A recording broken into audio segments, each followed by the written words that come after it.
Bonjour à toutes et à tous, bienvenue à cette première séance de vulgarisation concernant la période de la Révolution française.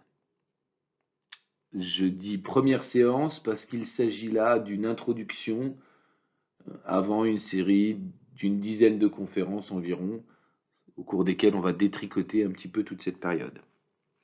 Alors initialement, cette séance de vulgarisation a eu lieu en public, le 3 mars 2023, au centre social du quartier du Belvédère à Talent, en banlieue dijonnaise.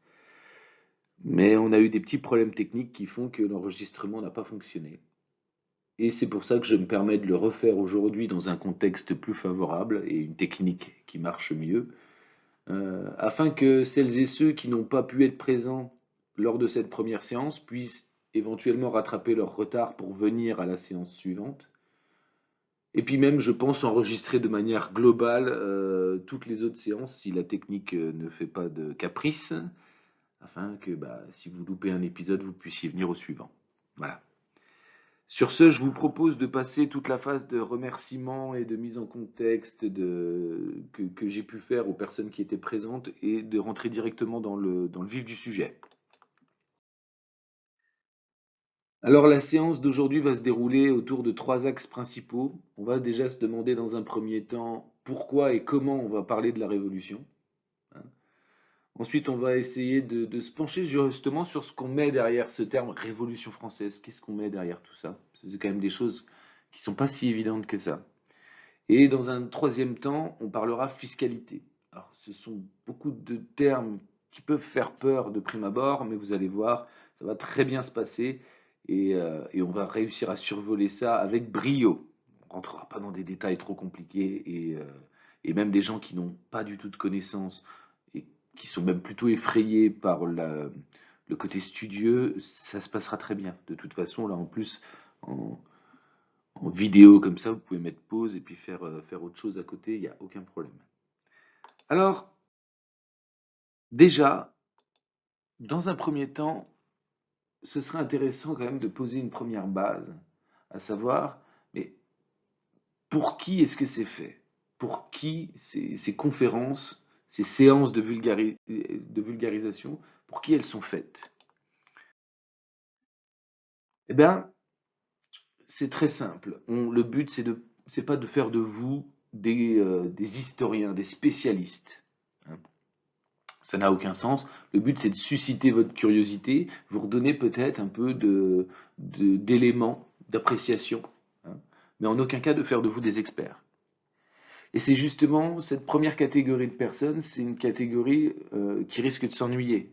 Si vous êtes historien, si vous êtes expert, si vous êtes un passionné qui aimait rentrer dans le détail et qui avait tout lu de Furet, de Michelet, vous risquez pas d'apprendre grand-chose, de vous ennuyer. Alors, il y a des choses beaucoup plus récentes que Furet et Michelet, bien évidemment, hein, on verra plus tard, mais les experts, les historiens, les passionnés risquent de s'ennuyer. En revanche, il y a d'autres catégories de la population que ça pourrait intéresser.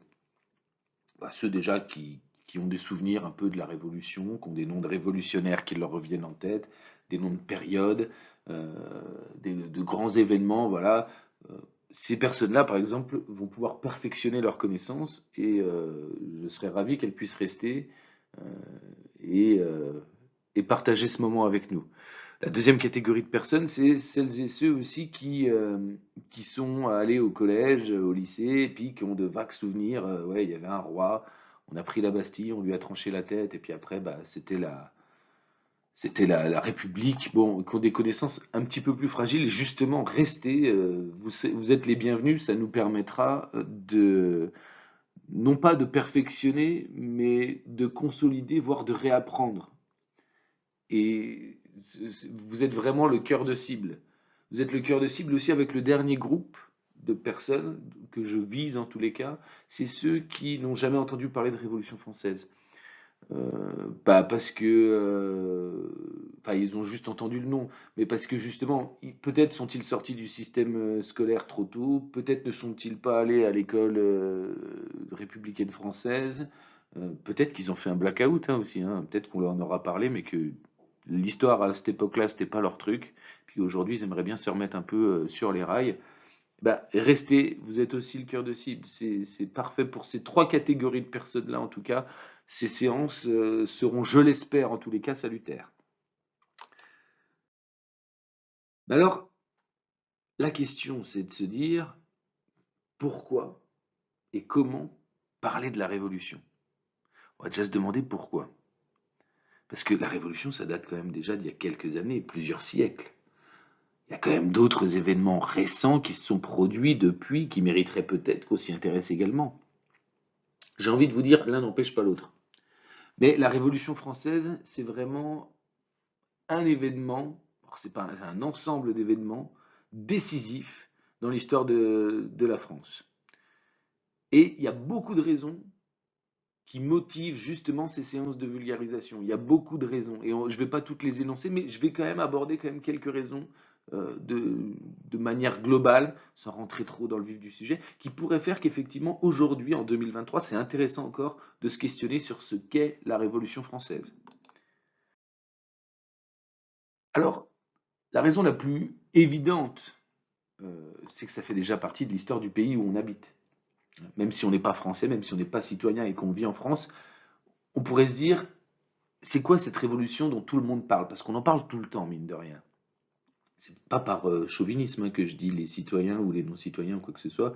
C'est pas parce que c'est l'histoire de notre pays, mais c'est parce que ça a un impact sur nous encore aujourd'hui. Par exemple, pour vivre en société, on vit avec des lois qui sont votées par des députés, qui font partie de mouvances politiques. On parle souvent de la gauche et de la droite. Bah, la gauche et la droite, c'est des termes qui apparaissent pendant la Révolution. Donc ce serait intéressant justement de comprendre dans quel contexte ça naît la gauche et la droite, qu'est-ce qu'on met derrière le terme gauche et droite, est-ce que ça a évolué, qu'est-ce que ça traduit de leur idéologie à cette époque-là en tous les cas. Donc ce sera autant de questions qui pourront avoir des réponses là, dans ces séances. Il y a aussi le fait qu'en 1989, on a fêté les 200 ans de la Révolution, ce qu'on appelle le bicentenaire. Eh bien, on a noté quand même que ça soit en doctorat, que ce soit pour justement des sujets de thèse, que ce soit dans les débats publics, la Révolution est revenue sur le devant de la scène. Et quand je dis débat public, je ne parle pas que de personnalité politique, je parle vraiment de personnalité publique au sens général. À chaque élection présidentielle, on entend parler justement de révolution parce qu'il faut changer le système. Alors ça, c'était notamment les élections présidentielles de 2017. Il faut changer le système. Alors il y avait tout un tas de personnes qui ont pris la parole, certains faisant référence directement à des groupements politiques de la Révolution française. Est-ce que c'est à tort, est-ce que c'est à raison? On n'est pas là pour en juger, on ne va pas parler de politique aujourd'hui. En tous les cas, c'était souvent maladroit. Comparaison n'est pas raison.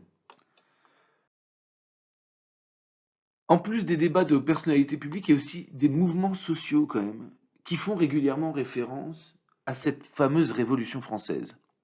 Et vu que des mouvements sociaux, il y en a quand même assez régulièrement dans notre pays, eh ben, ce serait quand même intéressant de savoir à quoi ils font référence.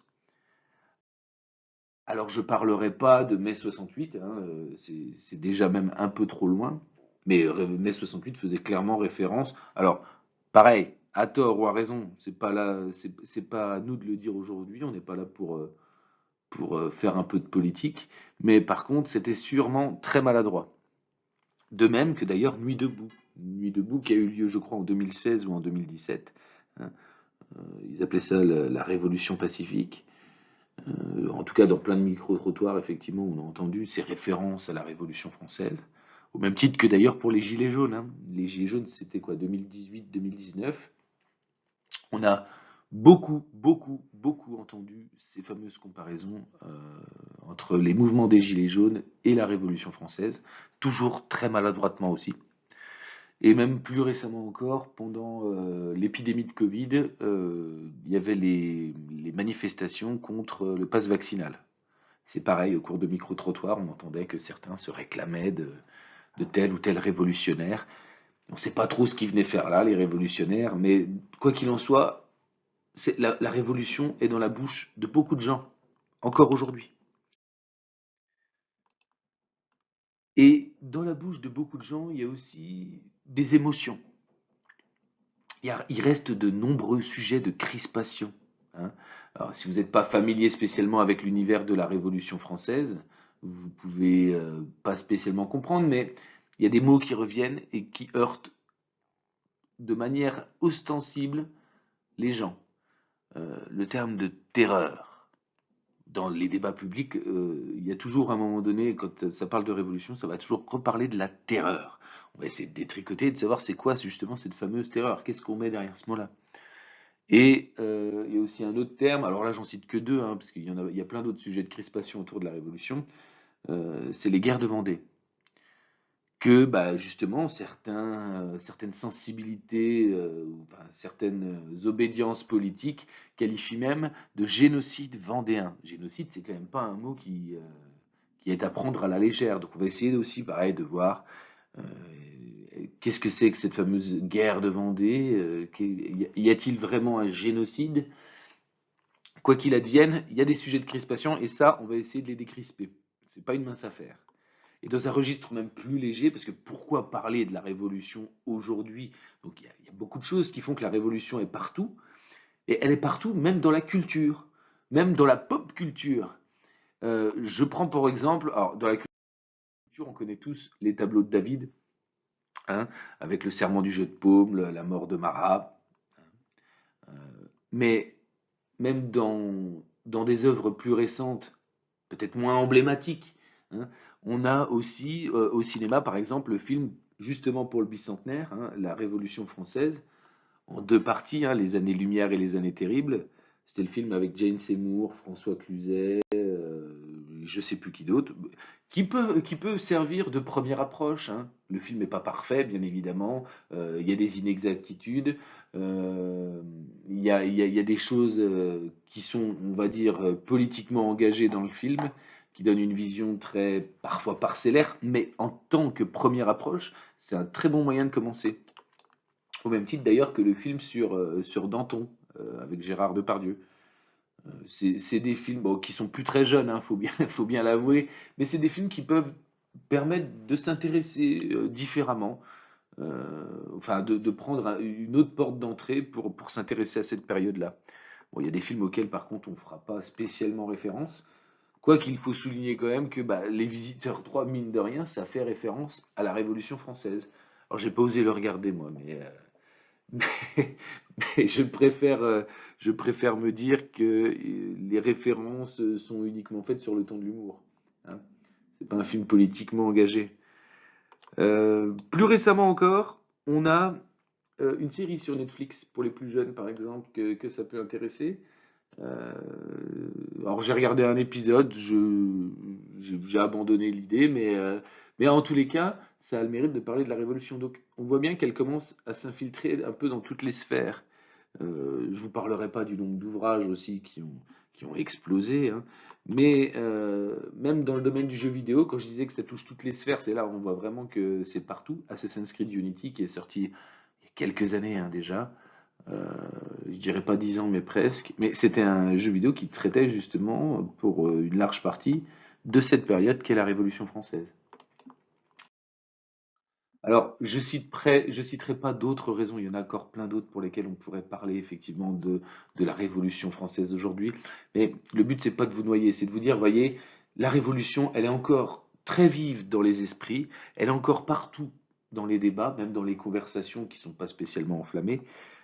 Ça fait d'autant plus de références à la Révolution française qu'il faudrait justement un peu détricoter et pour mieux permettre de comprendre justement toutes ces discussions, tous ces débats et toutes ces crispations. On pourrait être tenté, parce qu'on a dit tout à l'heure, on va regarder pourquoi et comment on va parler de la Révolution française.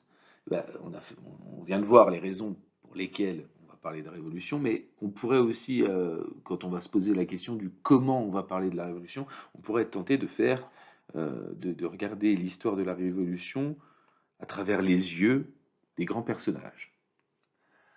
Alors, ça pose plusieurs problèmes. Regarder la Révolution avec les yeux ou sous le prisme de grands personnages, ça nous donne une vision seulement parcellaire de la Révolution et souvent biaisée, hein. Si vous regardez la Révolution sous le prisme du roi et si vous la regardez sous le prisme d'un révolutionnaire acharné ou d'un sans-culotte, euh, vous aurez deux histoires de la Révolution complètement différentes. Le but, nous, ce sera de nous questionner sur les mouvements, sur les mouvances politiques, sur les grandes périodes, sur les processus qui nous amènent au fil de l'eau à traverser des événements, justement, à rencontrer des personnages, hein. Mais par contre, ne pas regarder la Révolution avec les yeux de ces personnages-là, hein. On préférera les aborder, les événements et les personnages, mais plutôt sous le prisme des grands process, des grands déroulements. Et on fera bien évidemment quelques analyses. Donc on ne parlera pas de grands personnages. En tout cas, on ne regardera pas la Révolution avec leurs yeux. On va vraiment s'intéresser au mouvement. À la fin de chaque séance, je fournirai une bibliographie. Bibliographie qu'il faut là aussi commenter. Parce que on a tendance à se dire, bah écoute, je vais lire le premier bouquin que je trouve sur la Révolution française et ce sera plié. Alors, oui et non. Par exemple, bon, lire des romans, par exemple, de la Révolution, enfin en tout cas qui traitent de la Révolution, c'est bien, hein. C'est une première approche très agréable. Mais il ne faut pas prendre pour argent comptant ce qui est dit dedans, hein. Chateaubriand, Hugo, ils sont géniaux, c'est magnifique à lire, mais c'est pas des historiens. Donc, ce qu'ils disent dedans, c'est sûrement même romancé, très subjectif. Et en tout cas, si on y trouve de l'attrait, parce que pour la belle littérature, pas de problème. Pour l'aspect historique, c'est zéro, hein. Et d'ailleurs, même d'un point de vue de l'aspect historique, hein, euh, les historiens qui sont un peu trop anciens. Alors là, par exemple, on a l'exemple de Jules Michelet. Jules Michelet, c'est quelqu'un qui est né en 1798 et qui a vécu du coup toute sa vie durant le 19e siècle. Jules Michelet, il est un peu daté aujourd'hui. Alors, ça n'enlève rien à l'incroyable travail, pardon, qu'il a fourni, hein. Il faut lire Michelet, hein, il n'y a pas de problème, hein, c'est très beau. Mais pareil, pas prendre pour argent comptant tout ce qu'il dit, parce que depuis, on a une méthodologie plus pointue, parce que depuis, on a eu accès à d'autres archives, d'autres sources auxquelles lui n'avait pas accès. Donc, ce que dit Michelet au XIXe siècle, vous, vous doutez bien que les historiens d'aujourd'hui sont déjà revenus dessus déjà pas mal de fois. Donc pareil, on fera attention justement à ça. Et au même titre que bah, la bibliographie que je fournirai en tout cas n'aura pas vocation à être engagée politiquement. Il faut faire attention à ça. Parce qu'on va se dire, bon bah allez, je vais lire des romans. Ah ouais, mais les romans, c'est pas enfin, c'est historique, mais en tout cas, ça n'a pas de véracité en termes d'études historiques. Bon, les historiens trop vieux, je peux pas non plus. Bah, alors du coup, je vais prendre des historiens récents ou des personnalités publiques récentes qui parlent du sujet. Et ben c'est pareil.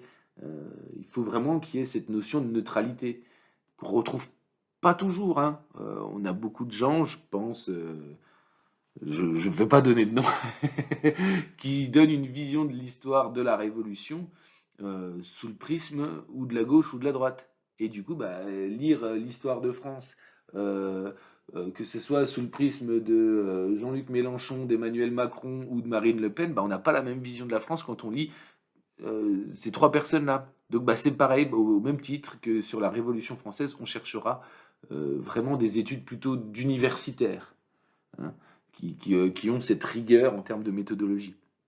Alors ça peut paraître un passage un peu rébarbatif, le fait de parler de bibliographie, mais c'est intéressant parce que c'est un truc qui s'applique non seulement à la Révolution française, mais qui s'applique même à tous les champs de votre vie aujourd'hui. Questionner les sources, hein.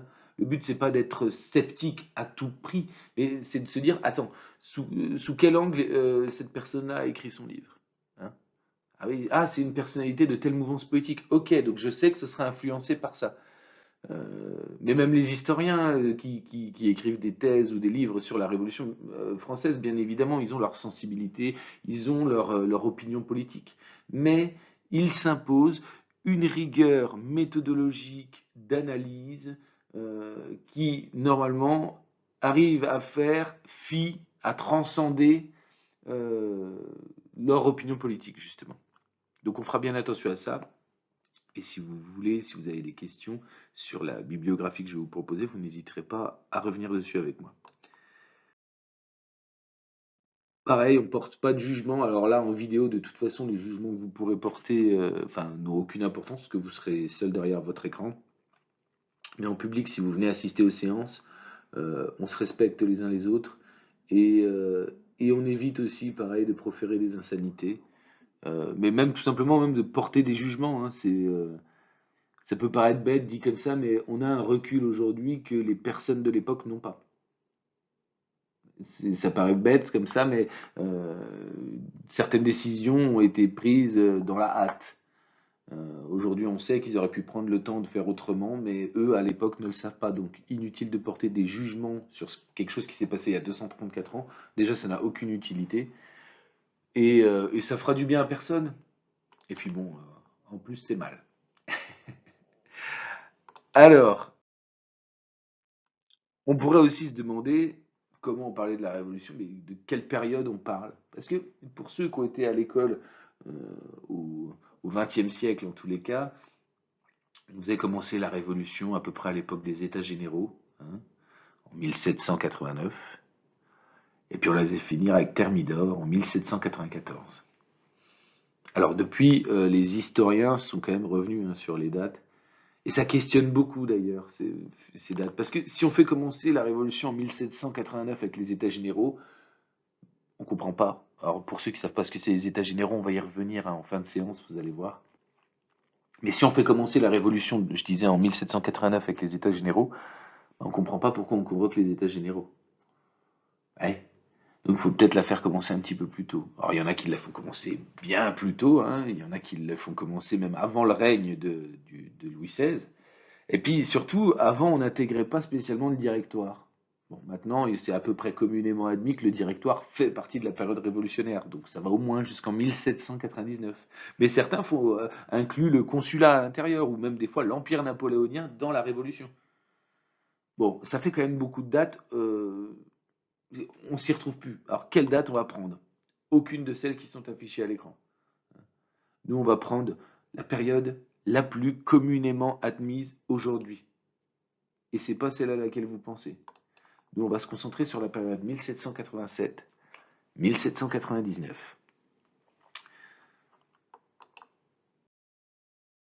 Alors, là, on a déjà vu, vous voyez, le contexte et la méthodologie. Pourquoi et comment parler de la Révolution? Et ça s'est pas si mal passé que ça. C'était pas si tordu que ça. Donc maintenant, on peut passer à la deuxième partie qui traite en gros de qu'est-ce qu'on met derrière le terme de révolution française. Parce que, alors c'est pareil, ça c'est quelque chose qui peut s'appliquer non seulement à cette séance d'introduction à la Révolution française, mais aussi à à votre vie quotidienne. Parce qu'il vous est déjà arrivé, à toutes et à tous, de ne pas vous comprendre avec quelqu'un avec qui vous aviez une conversation. Que ce soit un collègue, un inconnu, un ami, de la famille, un proche, bref, il vous est déjà arrivé de ne pas vous comprendre. Alors sur un sujet un peu facile, ça va. Mais dès que le sujet est un peu plus épineux, ben, on s'aperçoit que ça crée très vite des tensions, des disputes, voire même des brouilles. Parce que finalement, on ne parlait pas de la même chose.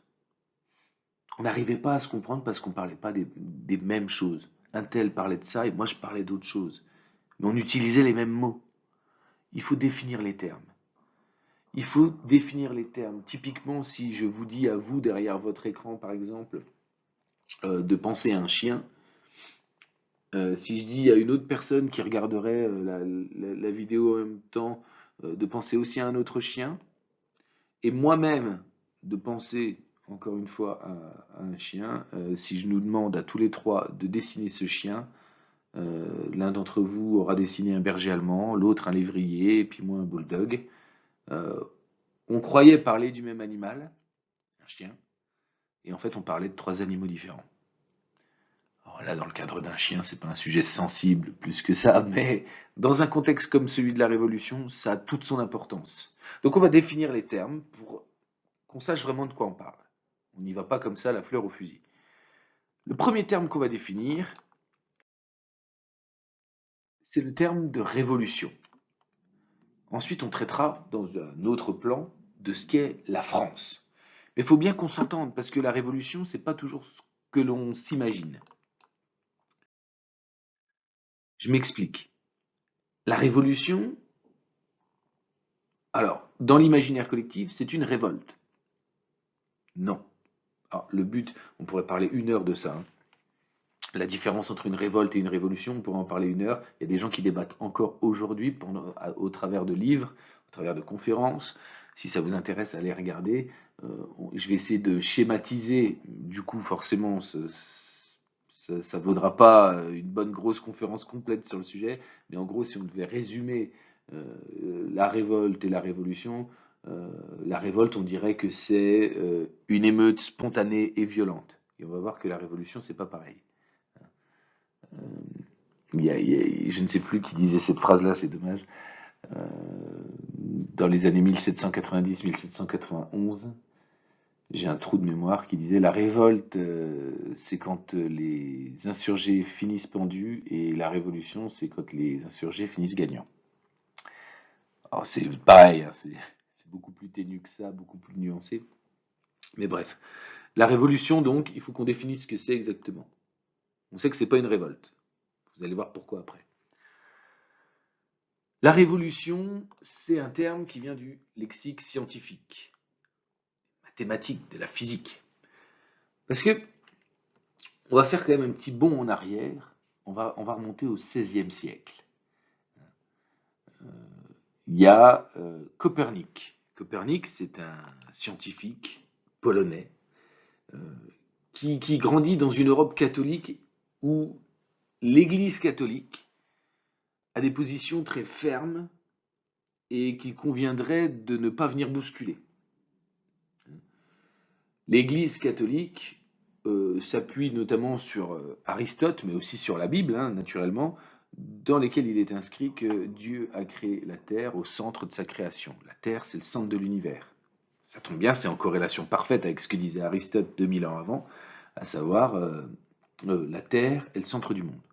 Bon, pas de problème, ce qu'on appelle le géocentrisme.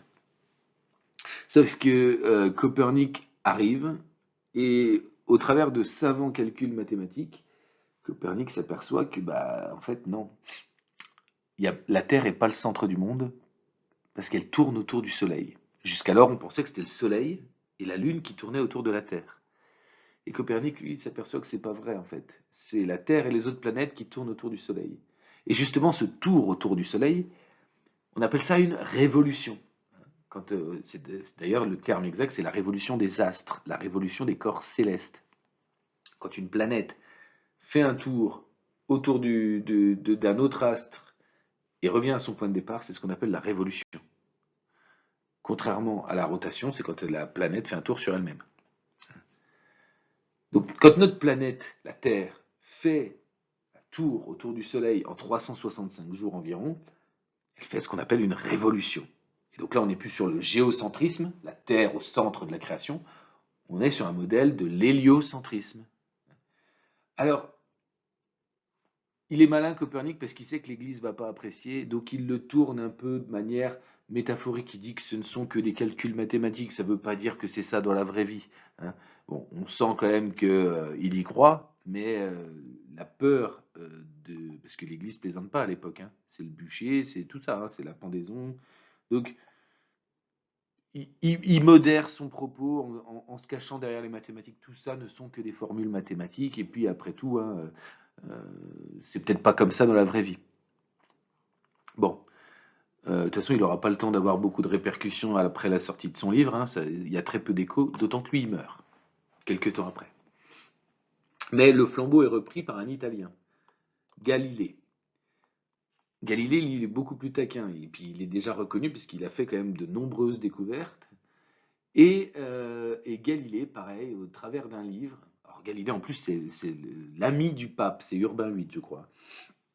C'est l'ami du pape. Euh, Galilée, il va beaucoup plus loin. Il va beaucoup, beaucoup plus loin. Parce que déjà, il se rend compte très rapidement que Copernic avait raison. La Terre tourne autour du Soleil. Elle fait cette fameuse révolution. Mais euh, il va plus loin que ça, en fait, parce qu'il sort un livre qui dédicace au pape. Et dans ce livre, en gros, il démontre que Copernic a raison. Enfin, il soutient en tout cas que Copernic a raison.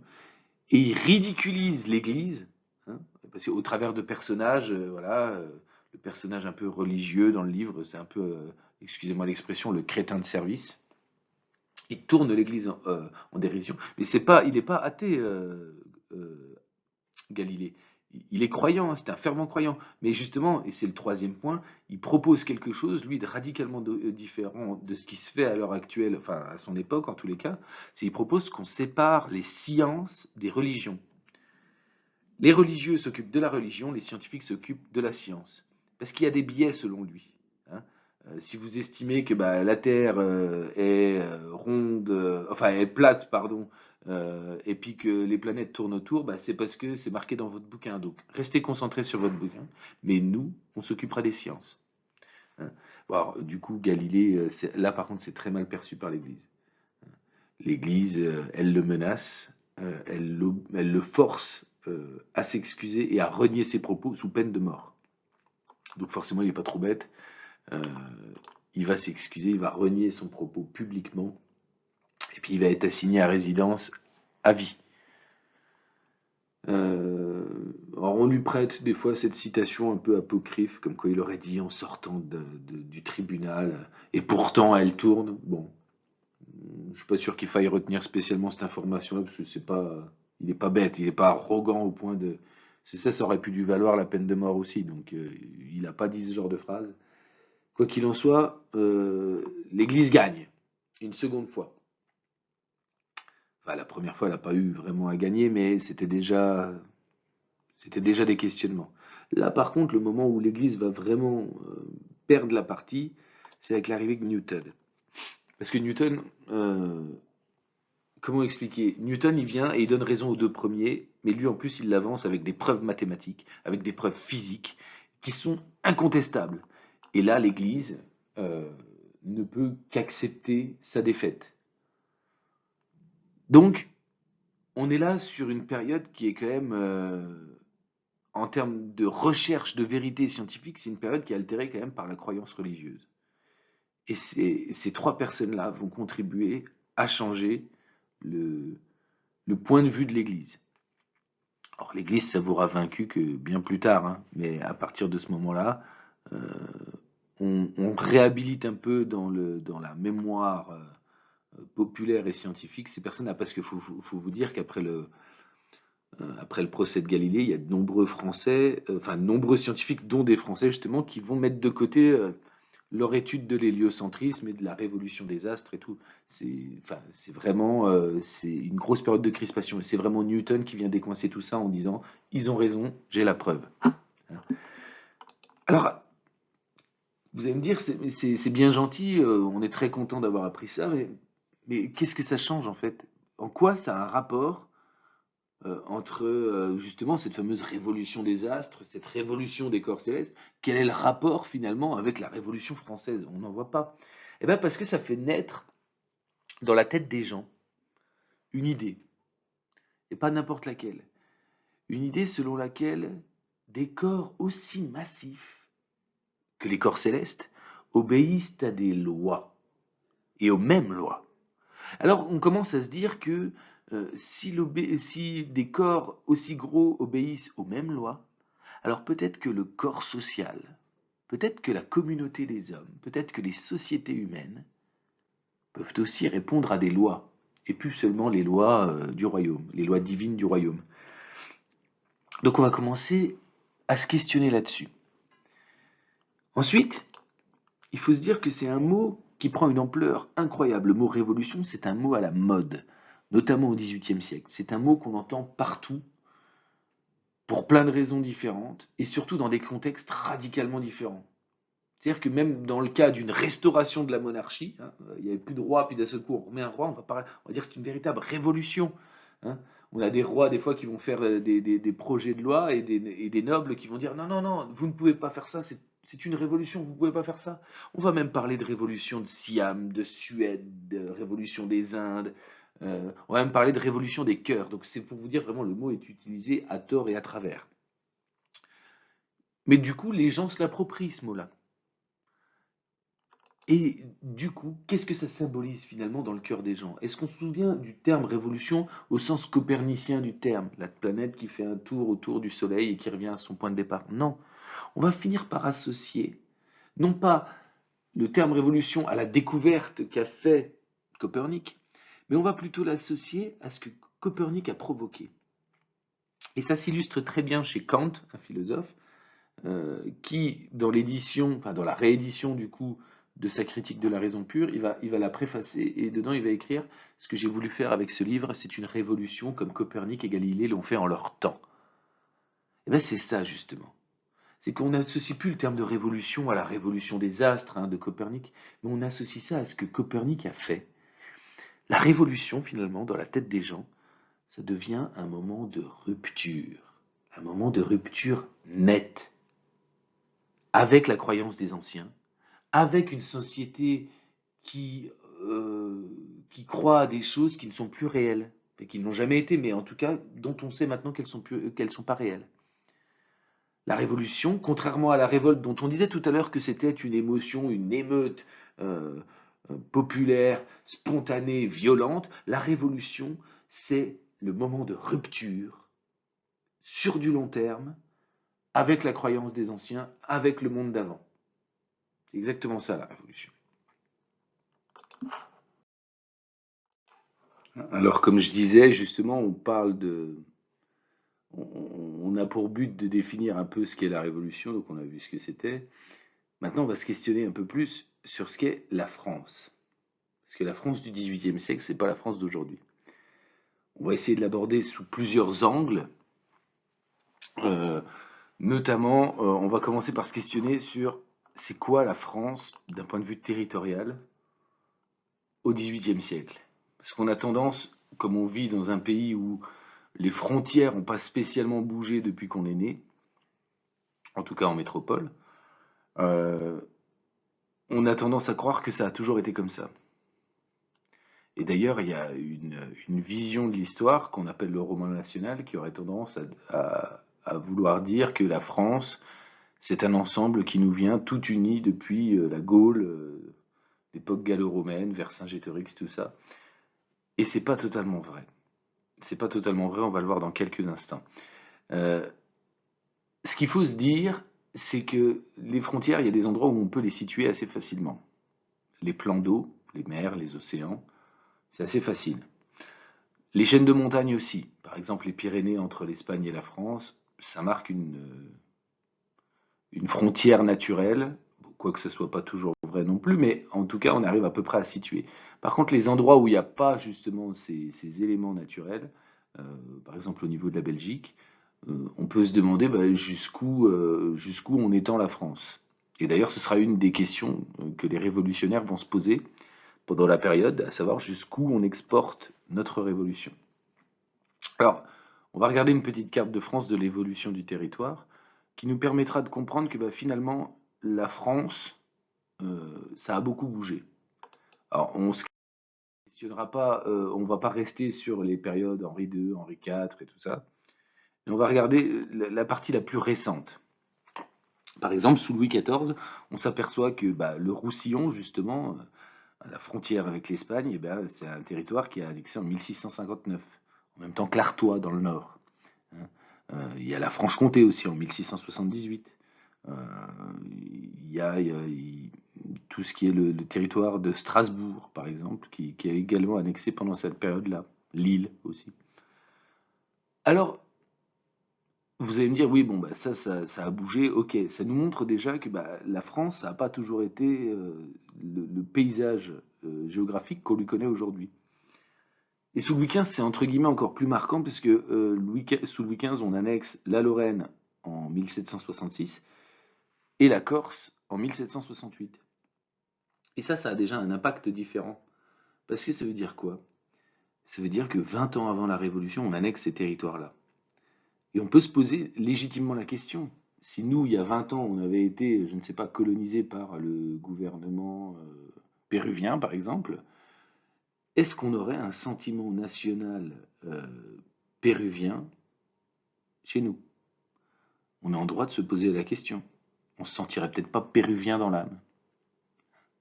Donc, il n'y a pas de sentiment national français transcendant. Mais même sur les territoires autres que ceux qui viennent d'être annexés, euh, un Breton et un Limousin n'ont pas, n'ont pas de sentiment de fraternité l'un envers l'autre.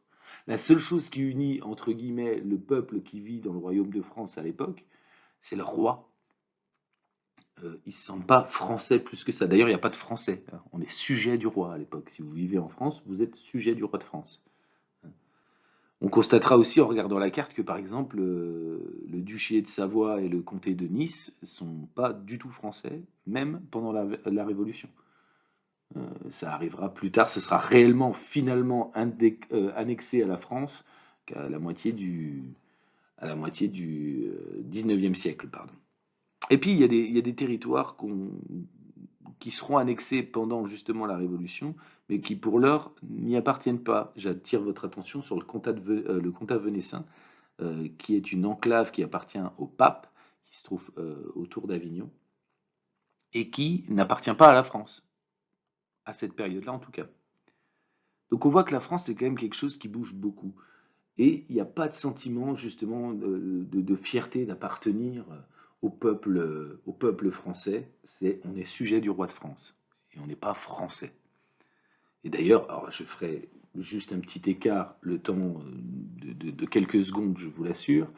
C'est pareil, le coup de nos ancêtres les Gaulois. Alors c'est pas une leçon politique hein, que je donne, c'est vraiment, enfin, c'est en termes d'histoire, à cette période-là, alors plus au Moyen Âge, les gens ne s'estiment pas être les ancêtres, enfin les descendants des Gaulois. Dans les classes populaires, dans les classes pardon, les plus élevées de la société, dans l'élite, euh, la croyance c'est que nous sommes les descendants des Troyens, hein, la société grecque antique. Et les Gaulois, on réserve ça plutôt justement à la populace, hein. On dit ouais, voilà. Donc c'est pas une fierté d'être descendant des Gaulois à l'époque. Et il n'y a pas de sentiment national français. On n'estime pas qu'on descend des Gaulois, qu'on est tout unis depuis cette période-là. Non, c'est pas vrai du tout. Et c'est pareil, quand on reprend cette vision qui est la vision du roman national, on a tendance à se dire, bah, la France, c'est un miracle de cohésion que la Révolution française est venue, entre guillemets, défaire, détricoter. Alors, est-ce que c'est aussi clair et limpide que ça? Est-ce que c'est pas un peu plus nuancé? Ben, on va voir que si, en fait. Déjà parce qu'il y a beaucoup d'inégalités de richesses selon les régions. Par exemple, les régions portuaires, hein, je pense à Bordeaux, La Rochelle, Nantes, Le Havre, Rouen, c'est des régions qui sont extrêmement riches, parce qu'ils vivent essentiellement du transport maritime, du commerce d'esclaves, et que ça rapporte énormément. Il y a des régions en contrepartie qui sont peut-être un peu plus pauvres, hein, parce que bah, on pense à l'Artois par exemple, mais il faut se rappeler quand même que l'économie française de l'époque est quand même dépendante de l'agriculture, de la terre. C'est-à-dire que s'il y a des intempéries, s'il y a, je sais pas, des mauvaises récoltes, ça a un impact non seulement sur la consommation, mais aussi même sur l'artisanat. Parce que les matières premières de l'artisanat proviennent directement de l'agriculture, de la culture de la terre. Et du coup, une mauvaise récolte, une mauvaise période peut avoir une incidence sur l'économie régionale, mais même si on englobe un peu tout le reste, ça peut avoir des incidences même sur le royaume entier. Et on va voir que ça va aussi avoir des conséquences, hein, juste avant la Révolution, même pendant la Révolution. En termes d'inégalité, puisqu'on parlait d'inégalité des richesses, on peut parler aussi justement de l'aspect de la justice, parce que ce miracle de cohésion dont nous parlent régulièrement euh, les, les historiens un petit peu trop ancrés dans une idéologie pardon, politique, euh, bah, il a quand même du plomb dans l'aile. Parce que les inégalités, on les retrouve d'un point de vue économique, mais on les trouve aussi d'un point de vue de la justice. Déjà, il n'y a pas d'égalité devant le droit. L'égalité devant le droit, ça veut dire quoi? Ça veut dire que si vous n'appartenez pas à une certaine catégorie sociale, il y a des fonctions auxquelles vous ne pouvez pas accéder.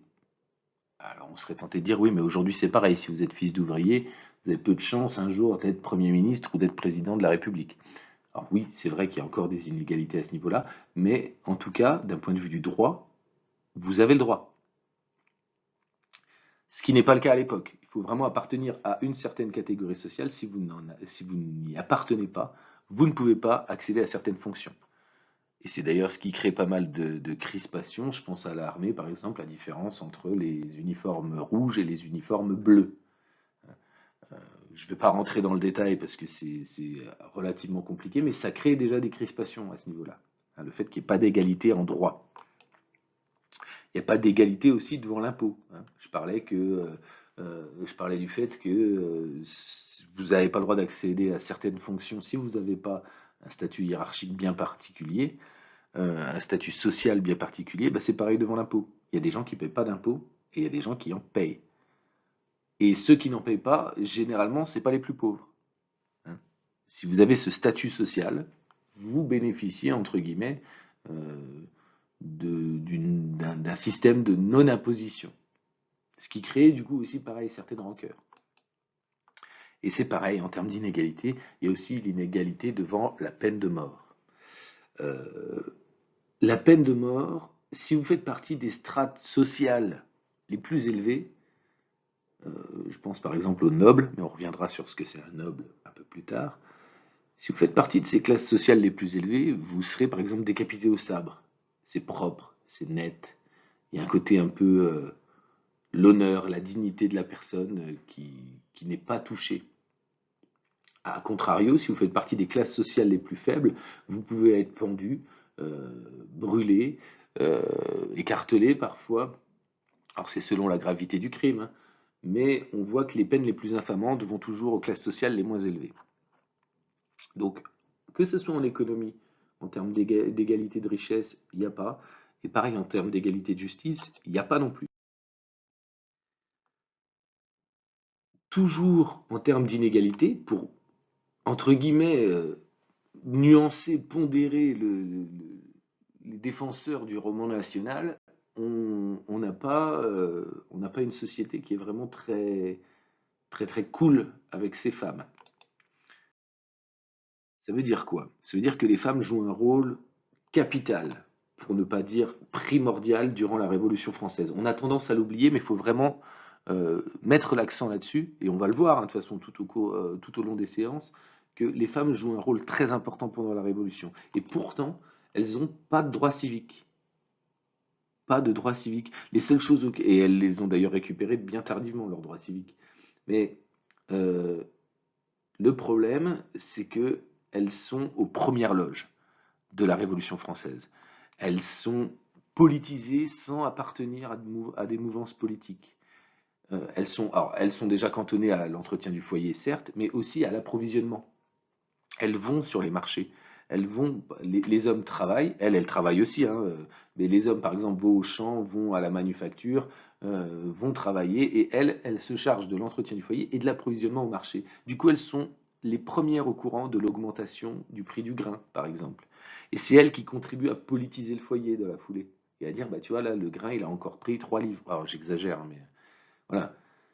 Donc, les femmes sont les premières actrices, enfin, une communauté très active dans la Révolution française, et on n'en parle pas parce que tout simplement, elles ont pas de statut civil bien défini.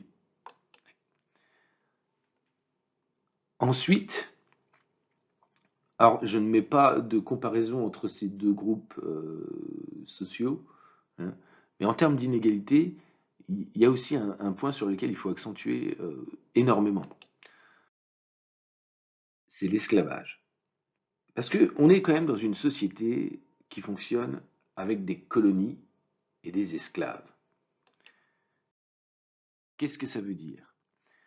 Ça veut dire que déjà, sous Louis XIV, il y a un secrétaire d'État à la marine qui s'appelle Colbert et qui proclame que la colonisation est une nécessité pour la prospérité de la France. Il faut qu'on colonise pour voir la France prospérer.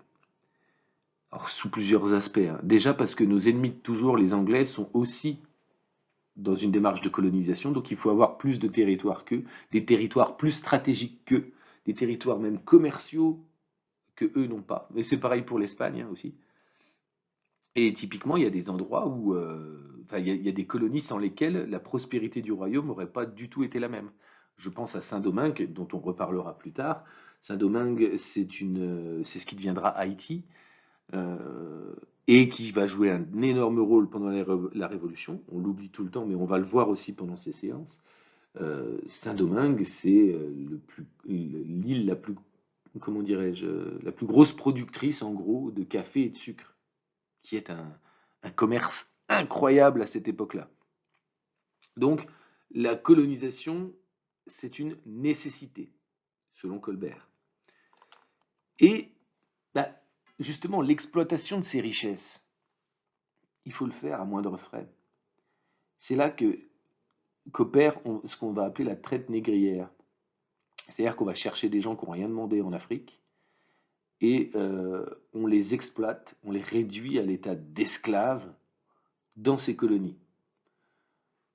Alors, dès l'avènement de Colbert, d'ailleurs, il veut régir un petit peu cet esclavage en publiant ce qu'on appelle le Code noir. Alors, le Code noir, il sort 2 ans après sa mort, hein, parce que Colbert est mort en 1683, et le Code noir, lui, il sort en 1685, mais c'est lui qui l'a rédigé dans les grandes lignes. Le Code noir, son but, c'est de régir un petit peu enfin, de la gestion, on va dire, des esclaves. Alors, vous pouvez lire, hein, le Code noir, c'est dur, c'est très dur à lire, euh, enfin vraiment plus sur l'aspect d'ailleurs du fond de ce que ça dit, c'est très cru, avec des mots qui sont pas toujours adaptés, mais on n'est pas là, comme je disais, pour porter un jugement de valeur sur ce qu'ils ont fait à l'époque, hein, on prend le code noir tel qu'il est, et il instaure toute une législation autour de l'esclavage. Euh, alors on pourrait le commenter, hein, on pourrait passer des heures et des séances complètes d'ailleurs à le commenter, ce code noir. J'ai pas les compétences techniques pour le faire. Ce que je sais, c'est qu'il y a des points du code noir qui sont pas respectés. C'est-à-dire que quand on le lit, on sent que c'est dur quand même, hein. On sent que les esclaves trinquent quand même considérablement, parce qu'il faut rappeler quand même que l'esclavage, c'est un système quand même de déshumanisation, d'objectisation, et donc que c'est forcément extrêmement violent. Il y a des points du code noir quand même qui essayent de dire, bon, essayez quand même de maintenir vos esclaves en vie, vous n'avez pas le droit de les tuer, ils peuvent se marier entre eux, voilà. Mais le problème, c'est que les grands propriétaires d'esclaves, eux, sont au-dessus des lois. Euh, Déjà parce qu'ils sont loin. Ils sont loin. Quand vous êtes à La Réunion, il faut plusieurs mois pour y aller. Personne ne va venir contrôler ce que vous faites, par exemple. Euh, mais aussi parce que bah, c'est des vecteurs de richesse incroyables. Et du coup, on a du mal à leur dire quoi que ce soit à ceux-là. Alors, le code noir, c'est pas un truc idyllique dans lequel on dirait ah oui, il faut sauver le peuple noir, il faut arrêter l'esclavage. C'est pas ça du tout, hein. C'est une manière d'encadrer, sous la tutelle du roi d'ailleurs, une manière d'encadrer l'esclavage. C'est des conditions qui sont néanmoins très dures, mais les propriétaires d'esclaves vont encore plus loin. Ils sont beaucoup plus durs que ce que propose le code noir. Ils ne suivent pas à la lettre ce que dit le code noir. Et du coup, ça donne une société quand même relativement, au niveau de l'esclavage, en tout cas, ça donne une société relativement violente. L'esclavage, aujourd'hui, c'est communément admis que c'est quand même quelque chose d'ultra violent. Et on pourrait se dire, oui, mais en même temps, ça fait partie de la mentalité de l'époque. Alors oui, ça marche uniquement si personne ne vient contester l'esclavagisme. Déjà, chez les populations noires, on sait très bien qu'il n'y en a aucun qui est pour l'esclavage, ça c'est sûr. Mais ça marcherait donc du coup si aucun blanc non plus euh, ne voyait à redire à l'esclavage. Et c'est pas le cas. On ne peut pas se reposer toujours en disant oui mais attends c'était la mentalité de l'époque. Non, parce que déjà à l'époque il y a des gens, des blancs, hein, qui sont aussi contre l'esclavage. Hein, on va voir arriver d'ailleurs à l'aube de la Révolution des clubs, des partis, des sociétés. On pense à la Société des Amis des Noirs d'ailleurs, hein, qui militent contre l'esclavage, qui sont pour l'abolition de l'esclavage, et dans laquelle on va retrouver des révolutionnaires bien célèbres de la Révolution française. Donc c'est pas un tout uniforme, hein, l'esclavagisme, les Noirs sont contre, mais tous les Blancs sont pour, c'est beaucoup plus modéré et nuancé que ça. Il n'en demeure pas moins vrai que du coup, ça fait de l'esclavage un système relativement violent.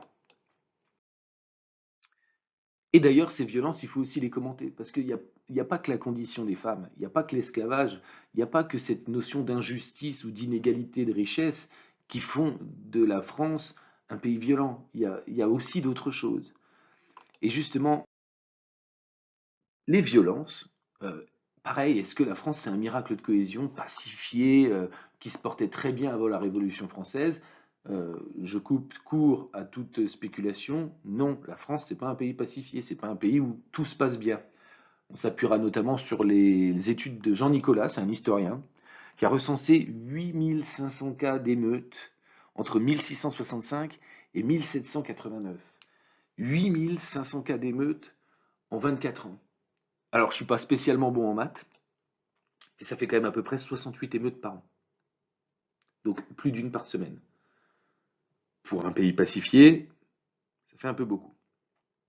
Mais, en plus, sur ces 8500 cas d'émeutes, il y en a quand même 300 qui se passent rien que sur les 4 premiers mois de 1789. Donc, on sent que la tension est à son comble.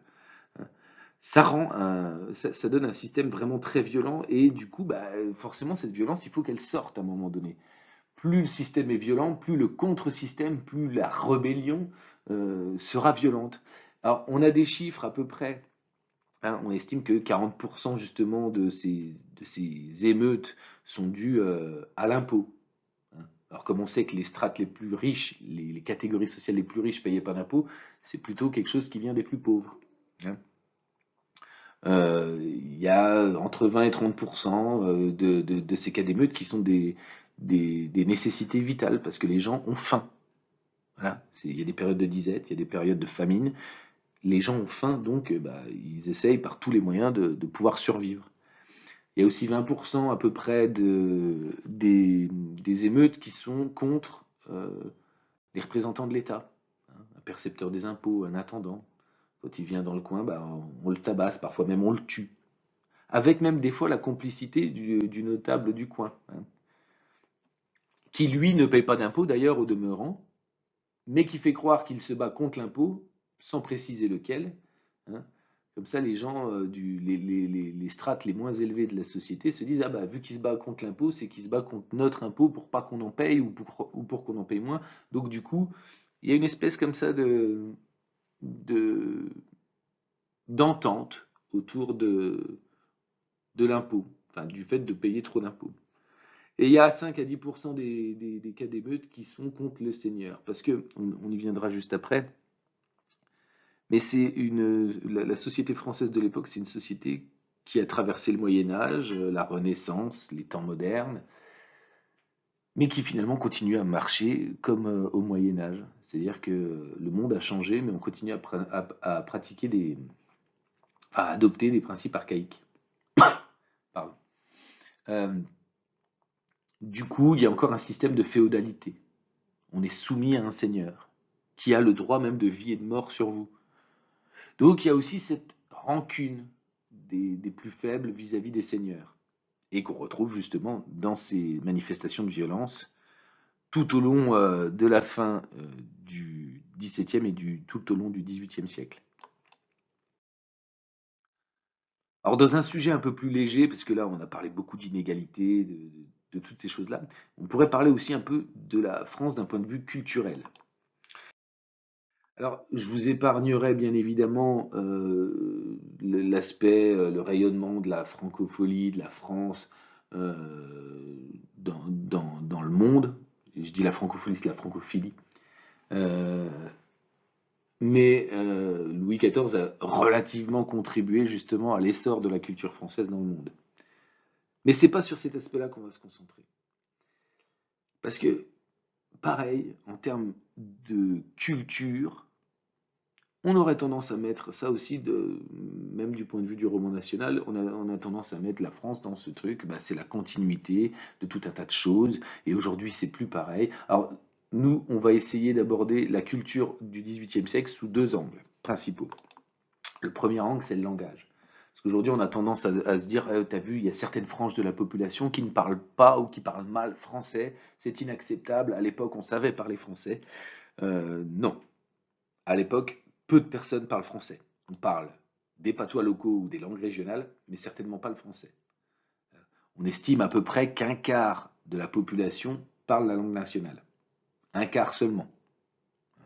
Et l'abbé Grégoire, donc, qui est un révolutionnaire, s'étonnera d'ailleurs en 1794 que seuls 15 départements sur 83 parlent français. Il ne comprend pas, ça l'énerve même. Parce que le français à l'époque, c'est la langue diplomatique par excellence. On parle le français dans toutes les cours européennes. Le français est une langue qui est maîtrisée dans les colonies, mais pas sur le territoire métropolitain français. On ne parle pas français. Donc déjà, ça casse le mythe. Et pareil, d'un point de vue culturel, les philosophes des Lumières, parce qu'on entend souvent parler justement du fait que la Révolution serait l'avènement de la théorie des Lumières, que la Révolution serait la résultante du complot des Lumières même parfois. Alors, les Lumières, on reprend rapidement, c'est, on va dire, un courant, même si c'est beaucoup plus compliqué que ça. C'est toujours plus compliqué que ce qu'on définit, hein. On met souvent des étiquettes, histoire que ça soit plus simple à comprendre, mais quand on rentre dans les détails, on s'aperçoit que c'est toujours plus compliqué. Donc, c'est un courant philosophique européen, pas uniquement français, hein. Kant, qui fait partie des Lumières. Locke, qui fait partie des Lumières. En France, on a nos stars, hein, bien évidemment. On a Rousseau, Diderot, Voltaire, Montesquieu, qu'on ne comprend pas toujours très bien. Des fois, on extirpe une phrase par-ci, par-là, et on essaie de l'interpréter. Mais il faut vraiment lire les Lumières dans leur intégralité pour bien comprendre ce qu'ils veulent. Et les Lumières, justement, en tout cas les Lumières françaises, n'ont pas de projet commun. Hein. Ils n'ont pas un but bien particulier défini où ils sont tous d'accord les uns avec les autres. Sur la plupart des sujets, sur de nombreux sujets en tout cas, ils sont en désaccord. Voltaire, Rousseau, il y a plein de points sur lesquels ils ne sont pas d'accord du tout même. Donc déjà pour faire un complot des Lumières ou l'aboutissement du projet des Lumières, il faudrait qu'il y ait un projet. Il n'y en a pas. Donc voilà, déjà, ça permet déjà de relativiser un petit peu. Et je vous invite d'ailleurs à lire les philosophes des Lumières, parce que ça reste malgré tout assez abordable. Et vous vous apercevrez qu'ils ne pensent pas la même chose, ils n'ont pas la même vision du monde, ils n'ont pas un projet commun. Et alors, qu'est-ce qu'ils viennent faire là-dedans, les Lumières? Les Lumières, ils ont un rôle important parce que eux, ils vont se concentrer sur plein de sujets différents. Les sujets de la vie, ce qui gère les sociétés humaines, l'âme humaine même. Il y a des questions qui reviennent souvent chez les philosophes, c'est qu'ils vont s'interroger sur la nature du divin, la nature de Dieu, même sur la question de la religion. Et ils vont commencer à critiquer ça. Alors critiquer, c'est pas dans le sens dire du mal. Ils vont critiquer la nature du divin, la nature de la religion. Ils vont les critiquer dans le sens où ils vont essayer de comprendre pourquoi on fait ça de telle manière et est-ce qu'on pourrait pas faire autrement. Hein. Et de même nature, hein, si on critique le pouvoir divin, si on le questionne, eh ben on va commencer aussi à critiquer un petit peu la nature même du pouvoir royal. Est-ce qu'il n'y a pas d'autre manière d'exercer le pouvoir? Est-ce qu'il n'y a pas d'autre souveraineté que simplement celle d'un homme dont le pouvoir serait remis depuis Dieu, quoi, entre guillemets. Donc ils vont commencer à pouvoir critiquer le pouvoir, à se moquer du pouvoir, à se moquer de personnalités même publiques. Et c'est à cette période-là qu'on voit apparaître beaucoup de gazettes, de journaux, de pamphlets, de caricatures même, hein. On a souvent vu, là par exemple, Louis XVI grimé, alors on ne sait pas si c'est un cochon, si c'est un démon, parce qu'il y a des cornes bien particulières. C'est à cette époque-là justement qu'on commence à se moquer de la figure royale et qu'on désacralise, hein.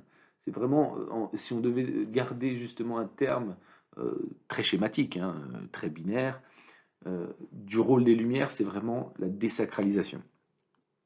Ils désacralisent la religion, ils désacralisent le pouvoir royal. Et justement, la religion, on vient d'en parler, les Lumières ont commencé un petit peu à le critiquer. Mais dans les faits, la France, d'un point de vue religieux, C'est quoi au XVIIIe siècle, c'est quoi la France d'un point de vue religieux? Alors déjà, on entend souvent parler des racines judéo-chrétiennes. Alors c'est pareil, c'est pas aujourd'hui, c'est pas une séance politique, hein, on parle pas de politique du tout, mais il faut quand même remettre des choses dans leur contexte historique. Alors déjà, le terme racine, ça peut être un problème. La France aurait des racines. Alors, on a vu déjà que bah, la France, la Gaule, tout ça, ça n'a pas grand-chose à voir, ça a beaucoup évolué, machin. Donc déjà, le terme de racine est problématique. Quand bien même, admettons qu'on le garde. Racine judéo-chrétienne. Alors déjà, le judéo a été rajouté très récemment dans l'histoire de France, hein. Euh, Plutôt, quand ils parlent de racines, ce qu'ils entendent derrière, c'est surtout chrétienne. Et là, on est en droit de se poser la question, est-ce que la France du XVIIIe siècle, c'est vraiment une France chrétienne? Parce que la chrétienté, le christianisme, ça regroupe l'orthodoxie, le protestantisme et le catholicisme, dans les grandes lignes.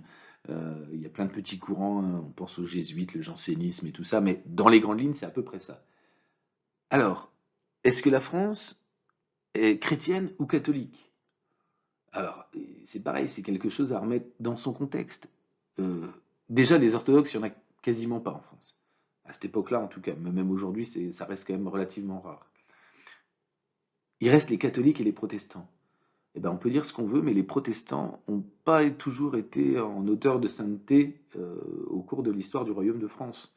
Les protestants, on les a pendant des siècles, pour pas dire même presque des millénaires, on les a traqués, on les a pas juste insultés, hein.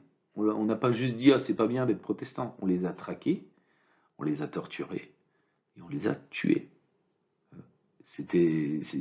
La question religieuse, c'est une question de vie ou de mort à cette époque-là. Ceux qui se souviennent de leur cours sur la Saint-Barthélemy, par exemple, on pourrait pareil faire une séance entière sur la Saint-Barthélemy, mais la question religieuse, c'est une question qui peut très vite toucher à votre intégrité physique. C'est pas des choses qu'on prend à la rigolade. La critique de la religion, les Lumières se le sont permis, mais excusez-moi l'expression, mais le Pécor du fin fond du Poitou peut pas se permettre ce genre de choses, hein. Si vous êtes protestant, vaut mieux vivre caché. Et c'est pareil. Admettons, tout le monde est catholique. Admettons, tout le monde est catholique. Alors, j'ai pas abordé la question des juifs, mais il y a très peu de juifs en France à cette période-là. Il y en a très peu, mais il y en a quand même. Et c'est pareil, au même titre que les protestants, ils n'ont pas de droit. C'est même encore pire, parce que les protestants partagent encore un petit peu, on va dire, le principe religieux de base, que les juifs ne partagent pas toujours sur certains aspects. Ils sont pas d'accord non plus. Euh, et il y a des choses sur lesquelles, d'ailleurs, on, on va noter que euh, le système même religieux est très archaïque. Je m'explique. L'Église, par exemple, catholique de l'époque, estime, et elle a une grosse influence, hein, l'Église catholique, elle estime que, par exemple, l'usure est interdite. L'usure, c'est le prêt avec intérêt. C'est interdit, hein. Pendant longtemps, l'Église ne tolère pas le prêt avec intérêt. Donc on ne peut pas être banquier si on est catholique. C'est pour ça que c'est des postes qui reviennent souvent justement aux protestants ou aux juifs. De même, pendant très longtemps, alors au XVIIIe siècle ça s'est quand même adouci, mais pendant très longtemps, euh, être médecin, soigner des gens, c'est aller contre la volonté de Dieu. Donc l'Église catholique n'est pas du tout favorable au fait que les catholiques soient médecins. On ne soigne pas les gens. Dieu a voulu que vous soyez malade, Dieu a voulu que vous mouriez, c'est comme ça, on ne soigne pas les gens.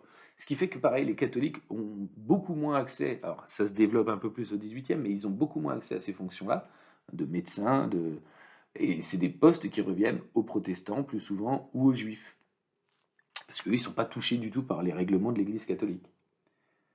Et c'est là qu'on voit naître d'ailleurs certains clichés aussi, justement, des stéréotypes raciaux, justement, par rapport aux juifs.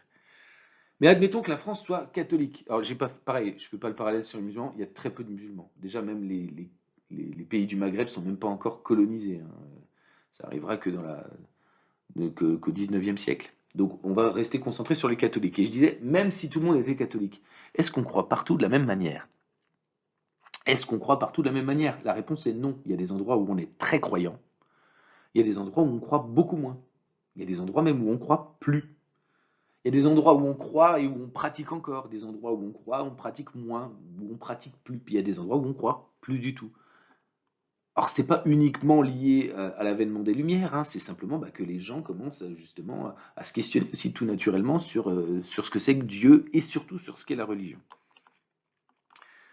Il faut noter quand même qu'en 1787, il y a l'édit de tolérance qui permet aux protestants d'accéder à l'état civil, qui leur était pas permis jusqu'ici. Enfin, il y a eu des périodes où c'était un peu différent, mais ça plaît pas du tout à l'Église catholique, parce que elle perd un peu de son pouvoir. Hein. Quand on fait rentrer les protestants dans la balance, eh ben, ça veut dire qu'elle perd une partie de son état civil. Et il y a déjà quelques temps qui commencent à grincer, et ça va perdurer d'ailleurs pendant la Révolution française. Et cette Église catholique, du coup, qu'on appelle le clergé, on y reviendra aussi après, elle se divise en deux parties. Alors, on a d'abord le clergé séculier. C'est les prêtres, c'est les curés, c'est les évêques.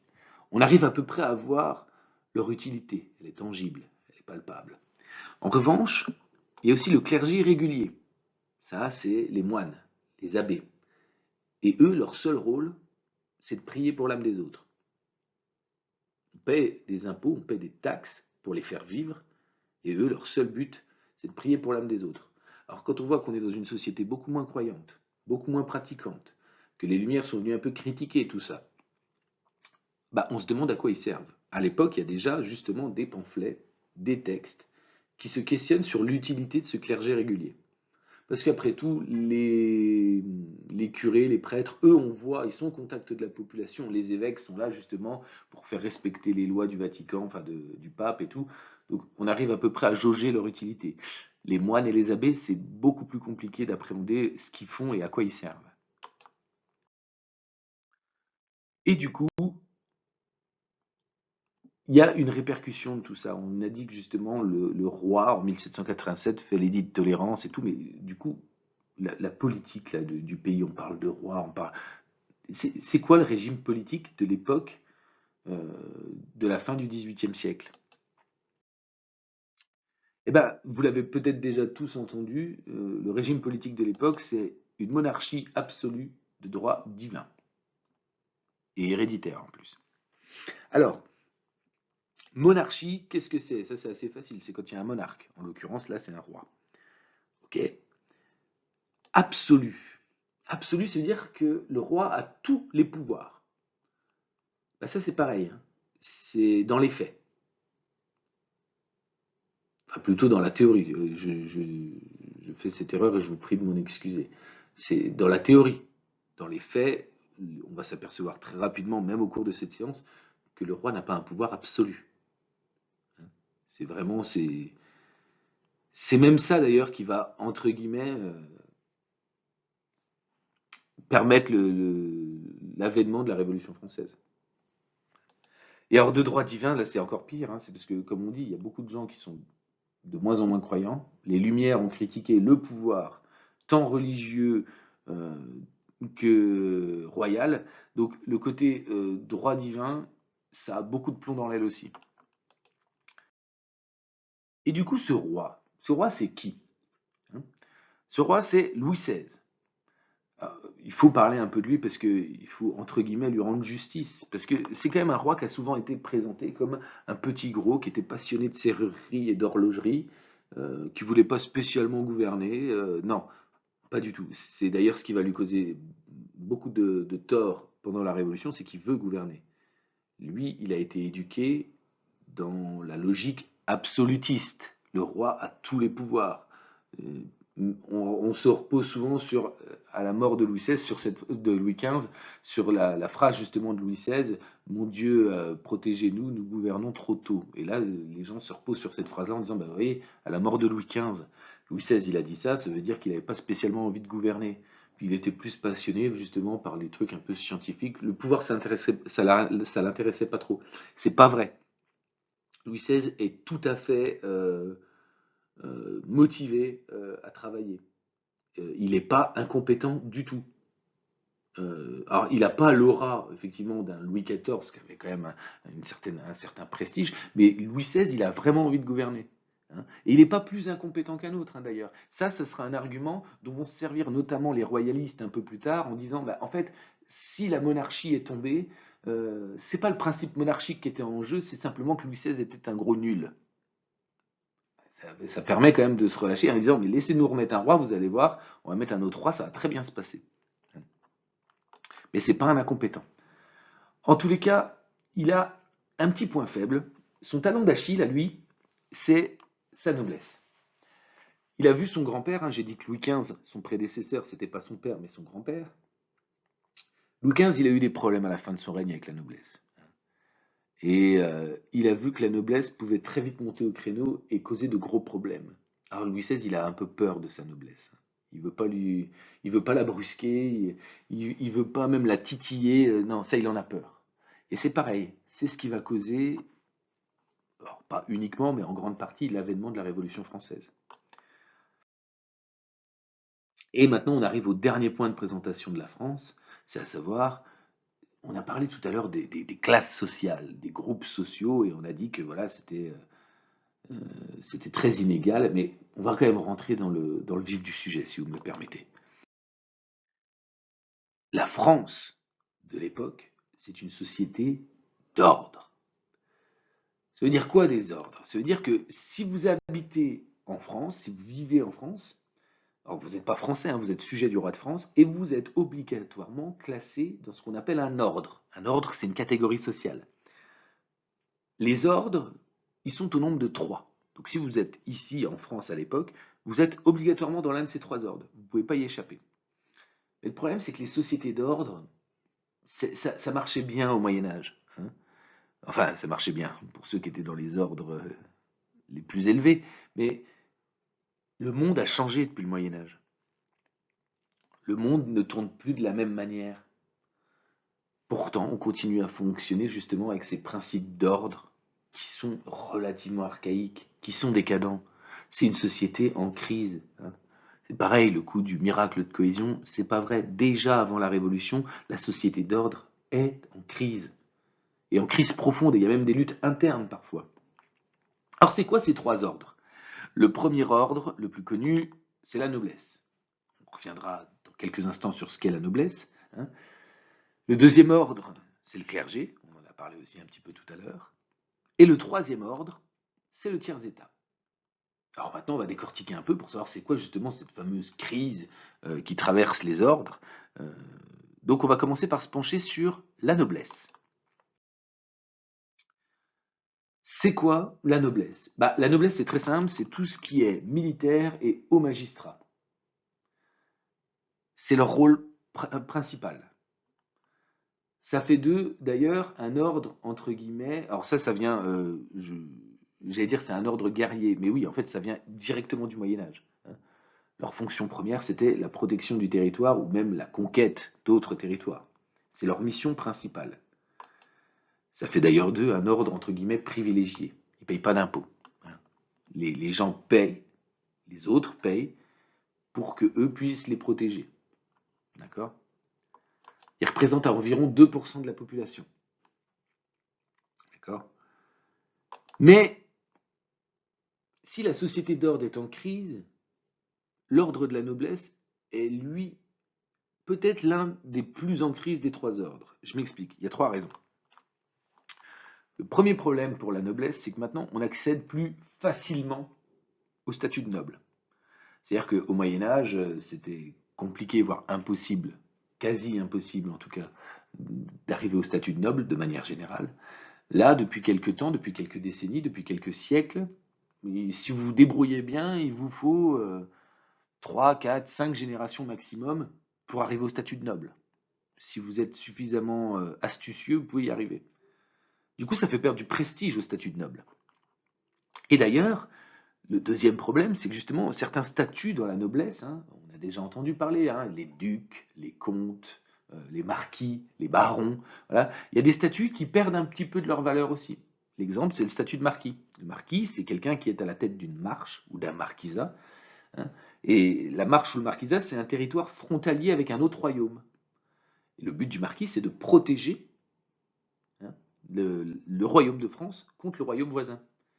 Le problème, c'est qu'on a vu que bah, les frontières, ça évolue beaucoup, hein, au travers des siècles, et on se retrouve dans une société où parfois bah, il y a des marches, des marquisats, qui se trouvent finalement plus du tout au contact de royaumes voisins, hein. Ils sont entourés simplement par d'autres provinces françaises. Et du coup, en fait, ils ont plus du tout le rôle de protection qu'ils avaient autrefois. C'est plus qu'un titre honorifique, hein. On pense à la marquise de Pompadour, par exemple. Euh, donc, on se doute bien qu'elle ne va pas défendre la France contre qui que ce soit. Le troisième point, et c'est là peut-être l'un des points les plus marquants, c'est la perte de pouvoir. Parce que, comme je disais tout à l'heure, monarchie absolue, de droit divin et héréditaire. Bon, ça n'a pas toujours été comme ça, hein. Ça, c'est une petite partie de l'histoire de la royauté française. Mais pendant longtemps, le roi n'était pas spécialement héréditaire, le roi n'était pas spécialement de droit divin, avec un pouvoir absolu. On prend l'exemple de l'ancêtre de Louis XVI, le roi de l'époque de la Révolution. Louis XVI, son ancêtre, c'est Hugues Capet. Et bien, Hugues Capet, typiquement, c'est un noble parmi d'autres nobles. Les nobles se réunissent entre eux à cette période-là et ils élisent quelqu'un qu'ils vont mettre au pouvoir, à qui ils vont donner le statut de roi des nobles. Ils vont mettre Hugues Capet au pouvoir, bah, tout simplement parce qu'il est bien gentil, mais on peut le manipuler en sous-main et nous, on peut contrôler un peu le pays, nous les nobles, on peut contrôler le royaume, pardon, à notre guise, à notre convenance. Mais c'est parce que Hugues Capet et ses descendants ont été suffisamment malins, et ils ont réussi à rester un peu sur le trône, et qu'ils ont réussi à grappiller du pouvoir sur la noblesse. Avec une noblesse qui était toute forte avant l'avènement d'Hugues Capet, eh ben, cette noblesse a fini par perdre du pouvoir au fur et à mesure des siècles, au point que bah, sous Louis XIII et sous Louis XIV notamment, on a vraiment une monarchie totalement absolue. Alors c'était déjà le cas avec d'autres rois avant, mais là ça vient vraiment la figure de l'absolutisme. De toute façon, c'est Louis XIV. On a les nobles qui ont perdu considérablement de pouvoir. Et ils auraient tendance, surtout au vu de la fragilité du prestige de la noblesse et de leurs avantages et tout, ils ont tendance à vouloir regrappiller du pouvoir. Ils sont très revanchards. Et d'ailleurs, c'est ça qui va causer aussi d'ailleurs de nombreux problèmes. Ensuite, parlons du clergé. Bon, on a déjà fait un petit peu une étude de ce qu'était ce fameux clergé, hein. C'est ceux qui ont comme mission les rites religieux. On avait vu, hein, le clergé régulier, le clergé séculier, hein. D'une part, les moines et les abbés d'un côté, dont on ne perçoit pas totalement l'utilité, et puis bah, les prêtres et les curés, hein, je schématise, hein, dont on arrive quand même à concevoir une forme d'utilité publique. C'est un ordre privilégié qui ne paie pas d'impôt non plus. Donc là, sur 3 ordres, on en a 2 qui ne paient pas d'impôt. Il représente également 2% de la population en moyenne. Donc, pareil, 2 ordres cumulés, chez moi, ça fait 4%. Ils avaient 2% les nobles, 2% le clergé, 4% de la population. On sent que le dernier tiers, le dernier ordre va être assez nombreux. Et on a parlé justement, comme je disais, de clergé régulier, de clergé séculier, mais il y a une division sociale aussi qu'il faut bien établir. Parce que ça, c'est primordial. On a d'une part le haut clergé. Souvent, c'est des gens qui sont issus de la noblesse. On pense aux cardinaux, on pense aux évêques, aux archevêques. Voilà. C'est des gens qui ont un certain poids dans la hiérarchie sociale. C'est des gens qui ne se fréquentent qu'entre eux aussi. Et à contrario, il y a ce qu'on pourrait appeler plutôt le bas clergé, qui est constitué justement des prêtres, des curés, même les moines, hein, même si c'est du clergé régulier, du clergé séculier, ça reste des petites gens qui sont plutôt justement en contact avec la réalité de la plupart des gens du royaume. Et eux vont jouer un rôle capital. Et justement, le dernier tiers, le dernier ordre, hein, vous vous rappelez, hein, si vous habitez en France, vous faites partie forcément d'un de ces 3 ordres. Si vous n'êtes pas de la noblesse, si vous n'êtes pas du clergé, c'est-à-dire si vous n'êtes pas un militaire, si vous n'êtes pas, entre guillemets, un ecclésiaste, eh bien vous faites partie du dernier ordre, c'est ce qu'on appelle le tiers-état. Or, c'est un terme fourre-tout, hein, le tiers-État. Vous allez voir qu'on y trouve tout et n'importe quoi. Souvent, on a une représentation un peu faussée, hein. On se dit que le tiers-État, bah, c'est les paysans, et puis voilà. Non, non, il n'y a pas que des paysans dans le tiers-État. Et c'est ce qui fait d'ailleurs que c'est très dur à définir. Quand on parle de peuple, c'est très très compliqué à définir. Et vous allez voir pourquoi. Alors, c'est un ordre non privilégié. Eux, ils payent les impôts, déjà. Les nobles, le clergé n'en payent pas. Le tiers-État, si. Du coup, tout naturellement, ça revient à ce qu'on disait tout à l'heure aussi. Si les deux premiers ordres représentent 4% de la population, c'est logique que le tiers-État, ce soit réellement le fourre-tout, hein. 96% de la population fait partie du tiers-État. Il y a fort à parier que vous et moi, on aurait été justement des gens du tiers-État à cette époque-là. Dans ce tiers-État, on trouve quoi? On trouve de tout, justement. C'est peut-être ça le problème d'ailleurs. Il y a des conférences entières, hein, sur le sujet, il y a des livres entiers qui traitent de ce qu'est le tiers-État, hein. Le tiers-État, ça regroupe tant la paysannerie que le monde ouvrier, mais c'est pareil, hein, ils n'ont pas d'intérêt commun, ils n'ont pas de projet commun, hein. Entre un gros paysan, par exemple, un gros propriétaire terrien qui commence à se faire un peu d'argent, et puis le petit ouvrier des villes, enfin, il y a pas de similitude, il n'y a pas de projet. Euh, c'est pareil, hein, le petit paysan des villes, le petit paysan des campagnes et puis le gros bourgeois des villes, ça n'a rien à voir. Et d'ailleurs, je dis le gros bourgeois des villes, mais il y a deux types de bourgeoisie, hein. Nous, quand on parle de bourgeois aujourd'hui, on se représente souvent comme des gens qui viennent du négoce, qui viennent de la banque. Alors il y en a, hein. Ça, c'est ceux qu'on appelle la haute bourgeoisie, hein, la grande bourgeoisie. Mais il n'y a pas que ça dans la bourgeoisie, hein. Il y a les journalistes, il y a les avocats, les médecins. Ça, c'est de la bourgeoisie. Mais on voit bien que c'est un ensemble, une espèce de pot pourri, si vous me permettez l'expression, qui laisse entendre que bah, on n'a pas tous les mêmes aspirations, on veut pas tous les mêmes choses, hein. Et du coup, ça nous laisse aussi dire que bah, finalement, le peuple, quand on dit que veut le peuple, bah, vous parlez de qui dans le peuple? Vous parlez de la bourgeoisie? Même dans la bourgeoisie, vous parlez de qui précisément, hein? Des gens du négoce? Des commerçants? Des grands propriétaires, des grands patrons de manufacture? Ou vous parlez des journalistes, des avocats, des médecins? Ils n'ont pas du tout les mêmes aspirations. Pareil, vous parlez du gros paysan de la campagne ou du petit paysan, celui qui vient faire un travail à la journée? Parce que c'est comme ça que ça marche aussi à l'époque, hein. Il y a beaucoup de paysans, vu qu'ils ne sont pas propriétaires de leurs terres, qui viennent, travaillent sur une journée et sont payés à la journée. Pareil pour les petits ouvriers, il y a beaucoup d'artisans qui viennent chercher les matières premières auprès d'un patron. Ils vont chez eux dans leur atelier exploiter un peu les matières premières et ils le ramènent le soir au patron qui les paye en conséquence. C'est vraiment un mouvement super hétéroclite. Il faudrait des heures pour parler du tiers-État. Juste ce qu'il faut retenir, c'est que justement le tiers-État, c'est tellement flou qu'on ne peut pas dire juste le peuple. Le peuple. Alors nous, par commodité linguistique, on dira le peuple, mais il faut se dire que on peut aller chercher plus loin. Si vous voulez faire des recherches un peu là-dessus, vous pourrez voir que on parle même parfois de quatrième État pour qualifier certaines franges à l'intérieur du tiers-État. Mais on va pas s'étendre là-dessus. Donc on a trois ordres qui sont en crise.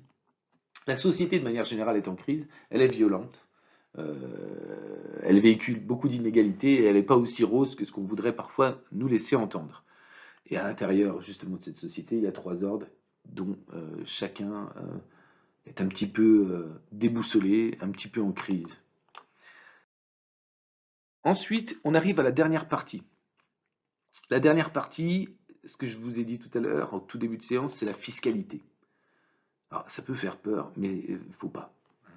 La fiscalité, c'est tout bête. Vous allez voir, ça dure pas longtemps, et c'est surtout ça qui nous permet bien de comprendre comment arrive la révolution. Alors déjà, pourquoi on va parler de fiscalité? Ben parce que la France est au bord de la banqueroute, hein, avant la révolution. Il y a un système déjà de dépenses et de recettes, vous savez, entre ce qui rentre dans les caisses de l'État et ce qui en sort, euh, c'est pas du tout c'est pas du tout à l'équilibre, hein. Bah déjà parce qu'on n'a pas de budget prévisionnel à l'époque, hein, on dépense un peu à l'œil comme ça. Et du coup, bah, les ressources peuvent vite manquer alors qu'on dépense beaucoup plus. Ce qui fait que bah, l'État doit régulièrement emprunter à des banques ou à des royaumes voisins. la France est déficitaire, est extrêmement déficitaire. Et d'ailleurs, dans ses dépenses, la première des dépenses du budget euh, de la France, c'est le remboursement de la dette. C'est le plus gros point du budget annuel. On rembourse notre dette. Mais alors cette dette, elle vient d'où?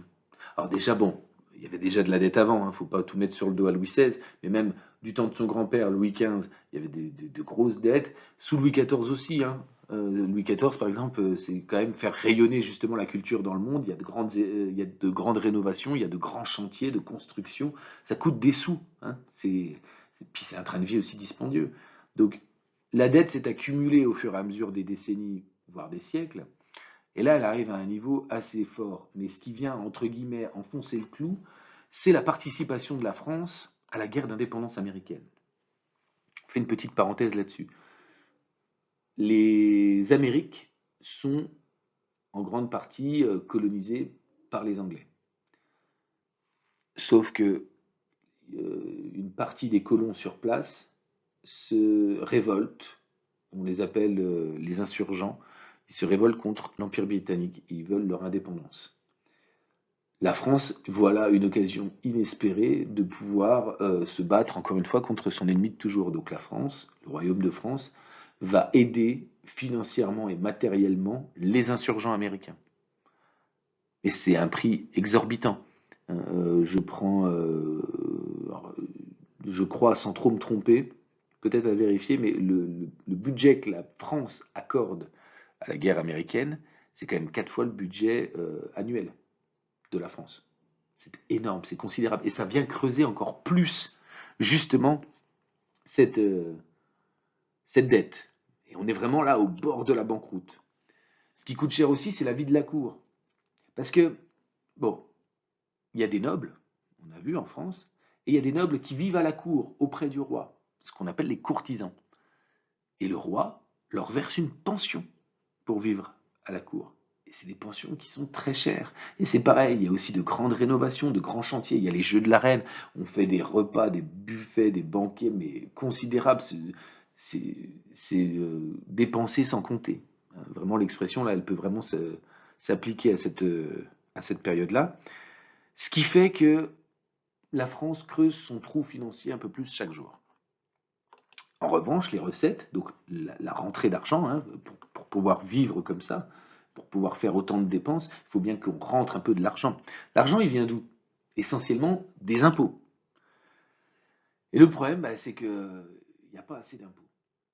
Les recettes sont inférieures aux dépenses. On dépense plus d'argent qu'on en perçoit. Bah, déjà, il n'y a pas d'impôts pour deux ordres, le clergé et la noblesse. Alors le tiers-état, c'est pas que des pauvres, hein, comme on a vu, il y a aussi des grands négociants, il y a aussi des propriétaires d'esclaves, il y a aussi des banquiers, il y a des gens qui ont quand même un gros patrimoine, hein, et qui ont parfois même plus de patrimoine que certains nobles, hein. La petite aristocratie, elle a certainement moins de moyens que de la grosse bourgeoisie. Mais il y a quand même deux ordres qui ne sont pas taxés.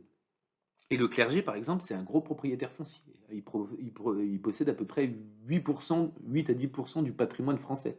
C'est énorme. C'est des terres, c'est des châteaux, c'est des abbayes, il y a plein de trésors, enfin, il perçoit un impôt aussi à part, en plus le clergé, donc il y a quand même beaucoup de sous. Mais il ne s'est pas prélevé. Chez la noblesse et chez le clergé, il n'y a pas d'argent qui est prélevé. Alors du coup, il reste que le tiers-état. Et le problème, c'est qu'on a dit, c'est que l'économie du pays enfin, tourne beaucoup autour de l'agriculture. C'est-à-dire que s'il y a un cas de disette, s'il y a un dysfonctionnement, ça a un impact déjà sur l'agriculture, donc sur aussi une partie de l'impôt, mais aussi sur l'artisanat. Donc ça se répand à toutes les strates très rapidement. Et le problème, c'est qu'en 1783, en Islande, il y a un volcan qui s'appelle le Laki qui entre en éruption. Il y a des failles de 25 km de long, il y a des éruptions de magma, et un grand nuage de cendres qui se répand sur toute l'Europe pendant des mois. Alors ce nuage de cendres, en plus, c'est de la cendre toxique, donc il va y avoir quand même déjà des premiers morts liés à ça. Mais en plus, alors déjà que la France n'était pas en super état, mais là ça va contribuer à aggraver, parce que ce nuage, il va stagner, il va contribuer à créer des orages, euh, des averses de grêle très violentes, ça va saccager les récoltes, ça va tuer du bétail, et du coup ça va considérablement, alors d'autant qu'en plus l'hiver est super rude cette année-là, ça va considérablement affaiblir l'agriculture. par extension, du coup, l'artisanat aussi. Et du coup, ça fait qu'on a des masses d'impôts qui ne remontent pas autant qu'on l'aurait espéré. Et d'année en année, on ne va pas réussir vraiment à récupérer le rythme qu'on avait autrefois, même si ça fait déjà quelques temps qu'il y a des périodes de disette, mais on connaît des périodes de famine aussi. Donc là, pour percevoir l'impôt, c'est compliqué. Donc, il va y avoir une question dès le début du règne de Louis XVI qui est, voilà, on a besoin de faire rentrer les sous, il faut qu'on trouve une manière de faire rentrer les sous. Donc, Louis XVI va faire appel successivement à quatre, on va dire, ministres de l'économie, on dirait, c'est des secrétaires d'État aux dépenses, en gros. Et ces quatre secrétaires sont Turgot, dont on va parler juste après, Necker, très important Necker, Calonne également, et sur la fin du règne, l'Homénie de Brienne. Alors, le but de ces quatre personnes, c'est de trouver de l'argent quelque part. Hein.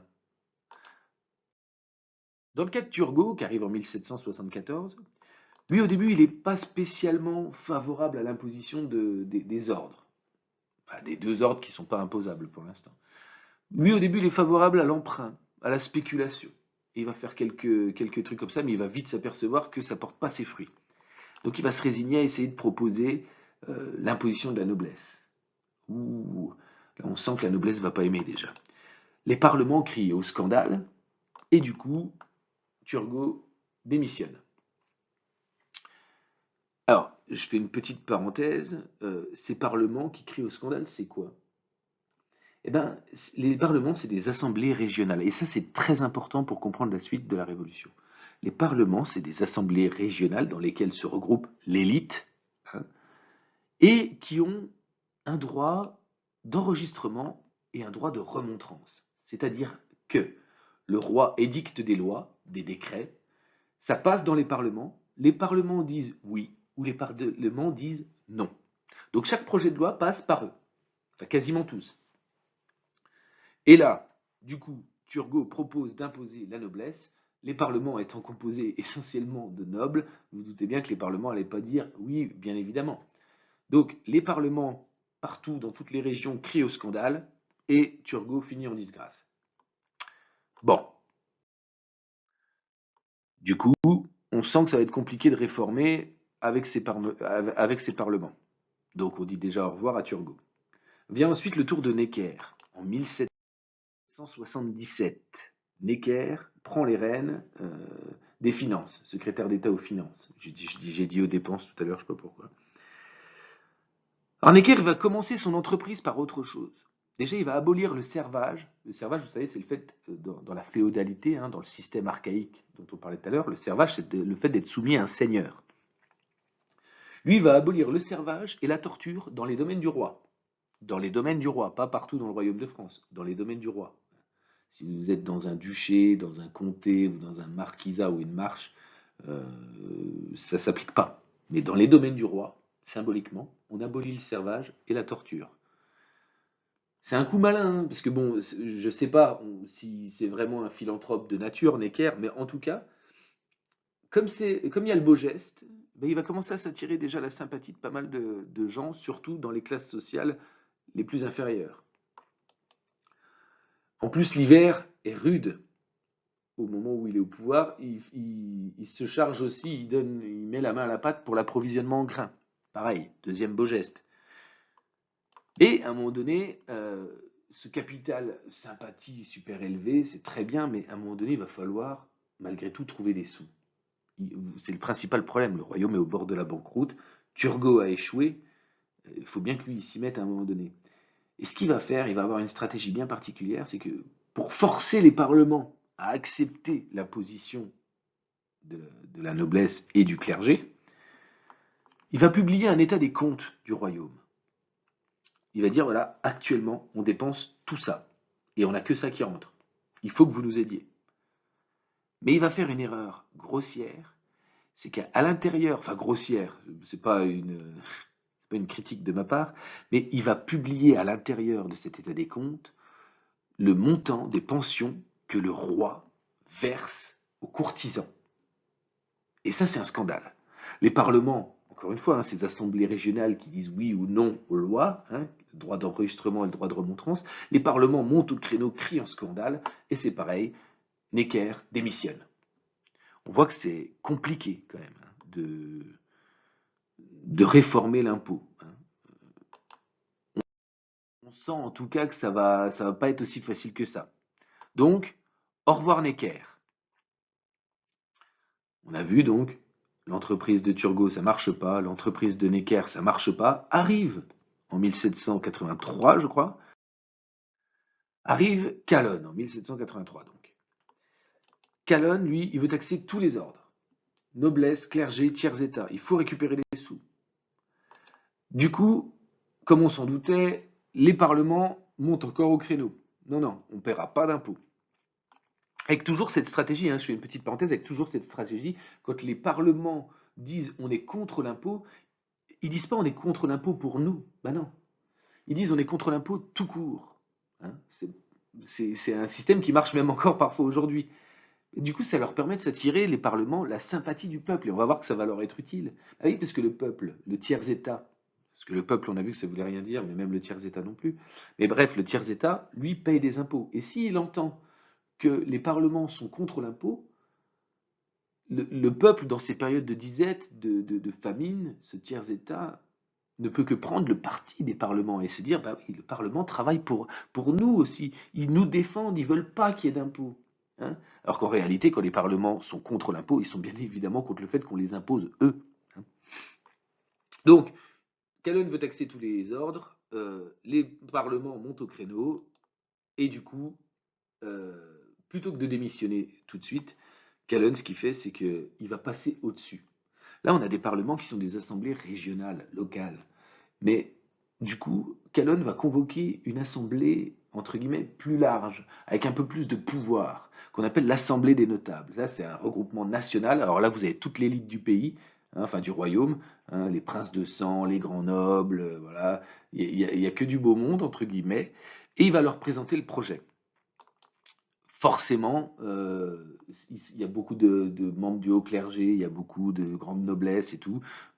On se doutait bien que l'Assemblée des notables n'allait pas accepter non plus, hein. D'ailleurs, là, vous voyez une caricature, hein, de Calonne qui est grimé en cuisinier devant tout un tas de poules d'oies, de dindons, de canards, enfin de volailles de manière générale, qui se demandent à quelle sauce, enfin, il leur demande à quelle sauce ils veulent être mangés. C'est vraiment comme ça que l'Assemblée des notables le reçoit, en tout cas à cette période-là. Donc du coup, l'Assemblée des notables rejette forcément démission. Donc là, on voit quand même que on est déjà passé par trois personnes, hein, trois secrétaires d'État aux finances, qui essayent de réformer l'impôt pour essayer de taxer ceux qui ne payaient pas d'impôt jusque-là. Les parlements en région disent non, on monte d'un cran, on va voir plus haut l'Assemblée des notables, et ils disent non aussi. On sent que cette affaire va être relativement compliquée. Donc du coup, tout naturellement, on dit au revoir à Calonne, et c'est l'Homénide Brienne qui entre en scène. Alors, l'Homénide Brienne, il arrive en 1787. Et c'est la partie justement où je vous dis que nous, on fait commencer la révolution. On pourrait déjà, hein, considérer que c'est une forme de révolution, de ce qui vient de se passer de la part des parlements, de refuser les lois du roi.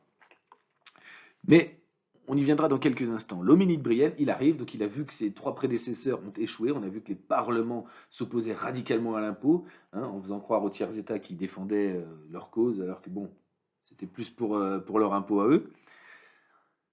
On voit que l'Assemblée des notables, plus haut, pareil, refuse complètement ce système d'imposition.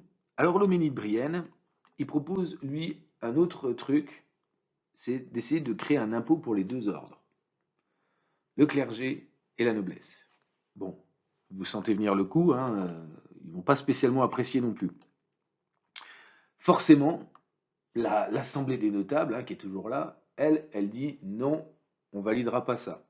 L'Homénide Brienne, il s'embête plus. Il a vu que de toute façon, il y avait de l'obstruction tout le temps de la part de la noblesse et du clergé. Donc ce qu'il fait, c'est qu'il dissout l'Assemblée des notables. Là, ça commence à chauffer un petit peu. Là, on sent qu'il a plus envie de rigoler. Et les parlements, il va s'en occuper aussi. Parce qu'avec le garde des Sceaux, hein, le ministre de la Justice, il décide de retirer au Parlement parce que les parlements font de l'obstruction depuis le début, il décide de leur retirer leur droit d'enregistrement et leur droit de remontrance. Vous avez le droit d'accepter ou de refuser les lois. Hein. Donc là, il dissout l'Assemblée des notables et il dit au Parlement, maintenant, on va vous squeezer, entre guillemets, si je peux me permettre l'expression, on va passer au-delà de vos compétences à vous, et on fera passer notre loi, que vous le vouliez ou non. C'est un gros scandale.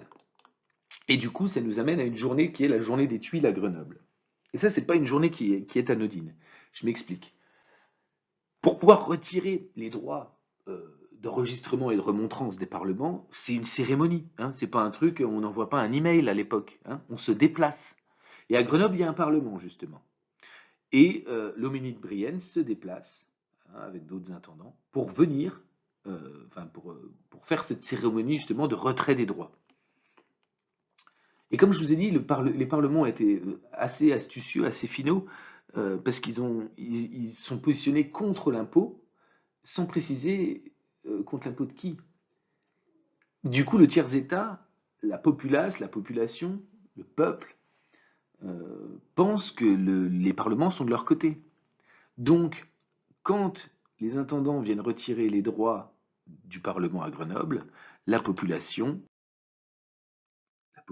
s'insurge. Et c'est ce qu'on appelle la journée des tuiles, parce que justement, les gens jettent des tuiles depuis les toits sur les représentants de l'État, sur les représentants de l'ordre, et, euh, et viennent aider en quelque sorte la noblesse et le clergé dans leur parlement. Alors là, vous avez une belle représentation justement, et c'est intéressant de voir la représentation des mouvements sociaux, parce que là, vous voyez, c'est presque épique. Hein. On voit des forces de l'ordre qui ont l'air de reculer, dans une position de recul. On voit sur la droite plutôt euh, des gens de la population, alors avec quelques nobles et tout, tout le monde est mélangé, il y a ce côté unifié, unité, qui vont de l'avant, voilà, avec justement une certaine couleur du ciel, du soleil. Il y a vraiment ce côté impressionnant, voilà, le bâtiment du Parlement qui éclaire par son nom, enfin qui met dans l'ombre justement tous les représentants de l'État. Donc c'est une manifestation, une émeute, une bonne émeute, parce qu'elle sert la bonne cause, hein, les parlements. Elle est très bien dépeinte et on verra que des émotions plus populaires, plus tard, quand elles seront dépeintes, ce sera beaucoup moins bien représenté en tous les cas. Alors du coup, il y a cette journée des tuiles, c'est un véritable problème. On ne peut pas retirer les droits de ce Parlement. Qu'est-ce qui va se passer du coup? Les parlements, eux, vont dire, écoutez, là, ça va trop loin, vous voulez nous enlever nos droits, l'Assemblée des notables, vous l'avez dissoute, alors maintenant, nous, on propose de convoquer les États généraux. Qu'est-ce que c'est que les États généraux? Les États généraux, on a vu, il y a les parlements, ils n'arrêtent pas de faire de l'obstruction, on a mis l'Assemblée des notables qui était un peu plus haut, qui a aussi fait de l'obstruction, et là, on décide on demande de convoquer les États généraux. C'est pareil, c'est une instance encore plus haute. C'est, on va dire, l'instance suprême qui mettra fin définitivement au débat. Louis XVI, au début, n'est pas spécialement chaud. Alors du coup, ce qui va se passer, c'est que les parlements vont mettre la pression à Louis XVI et à l'homénide Brienne en disant aux paysans, aux tiers-États en tous les cas, tant qu'il n'y a pas la convocation des États généraux, vous payez plus d'impôts. Bah là, dans un système qui est au bord de la banqueroute, les décisions ne se font pas attendre. Euh, Louis XVI vire l'homénide Brienne, il rappelle Necker au demeurant, et il convoque les États généraux. Donc là, c'est la dernière instance. Hein. On rappelle, il y a eu les parlements en région, l'Assemblée des notables au national, et là, tout ça, ça n'a pas marché. Personne ne veut accorder de crédit à cette loi sur l'imposition des ordres privilégiés. Donc là, on convoque les États généraux. Hein. On verra plus tard ce que c'est. C'est la très grande instance. C'est celle qui est supposée acter définitivement les décisions ou non. D'accord? Donc on arrive à la fin de cette séance. Ce qu'on peut dire en résumé, parce que ça a quand même duré quasiment 2 heures, c'est que déjà la France, c'est pas justement cet ensemble monolithique, que ce soit territorialement ou en termes d'égalité, c'est pas un miracle de cohésion hein, qui nous viendrait tout droit de la Gaule, comme on l'a dit tout à l'heure, c'est plutôt un royaume en crise. sur les aspects de la vie sociale, de la vie juridique, même sur les ordres, hein. C'est un système d'ordre qui fonctionne, on va dire, à l'ancienne, hein, comme au Moyen Âge, alors qu'on n'est plus au Moyen Âge, hein. Et du coup, c'est une société avec beaucoup de crises, beaucoup de disparités. Et on s'aperçoit que le pouvoir absolu du roi, déjà, en tant que tel, il a un peu de plomb dans l'aile, hein, au même titre d'ailleurs que la monarchie de droit divin, hein, ça a aussi du plomb dans l'aile. Et on s'aperçoit que ce qui se passe là, ces dernières années, hein, avec la crise de la fiscalité, c'est déjà, entre guillemets, une rupture. On a dit que la révolution, c'était, contrairement à la révolte, une émeute spontanée, hein, on a dit que la révolution, c'était un état de rupture avec l'ordre ancien. Et bien là, ce qui se passe, déjà dans les parlements, puis dans l'Assemblée des notables, c'est déjà une rupture avec l'ordre ancien.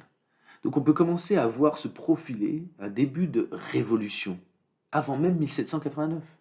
On est dans un état de rupture avec les idées du roi, avec la volonté du roi. C'est déjà une révolution. Et ce qui nous porte à dire, du coup, que la révolution vient en premier lieu des élites. Et ça nous laisse à méditer justement sur les notions de révolution quand on compare régulièrement des événements actuels à la Révolution française.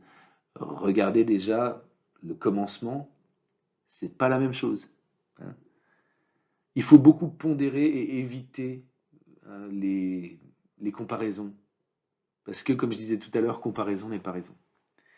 Donc voilà, je vous remercie en tout cas de m'avoir écouté. Je vous rappelle que la prochaine séance se passe au centre social de la Turbine, dans le quartier du Belvédère à Talent, en banlieue dijonnaise.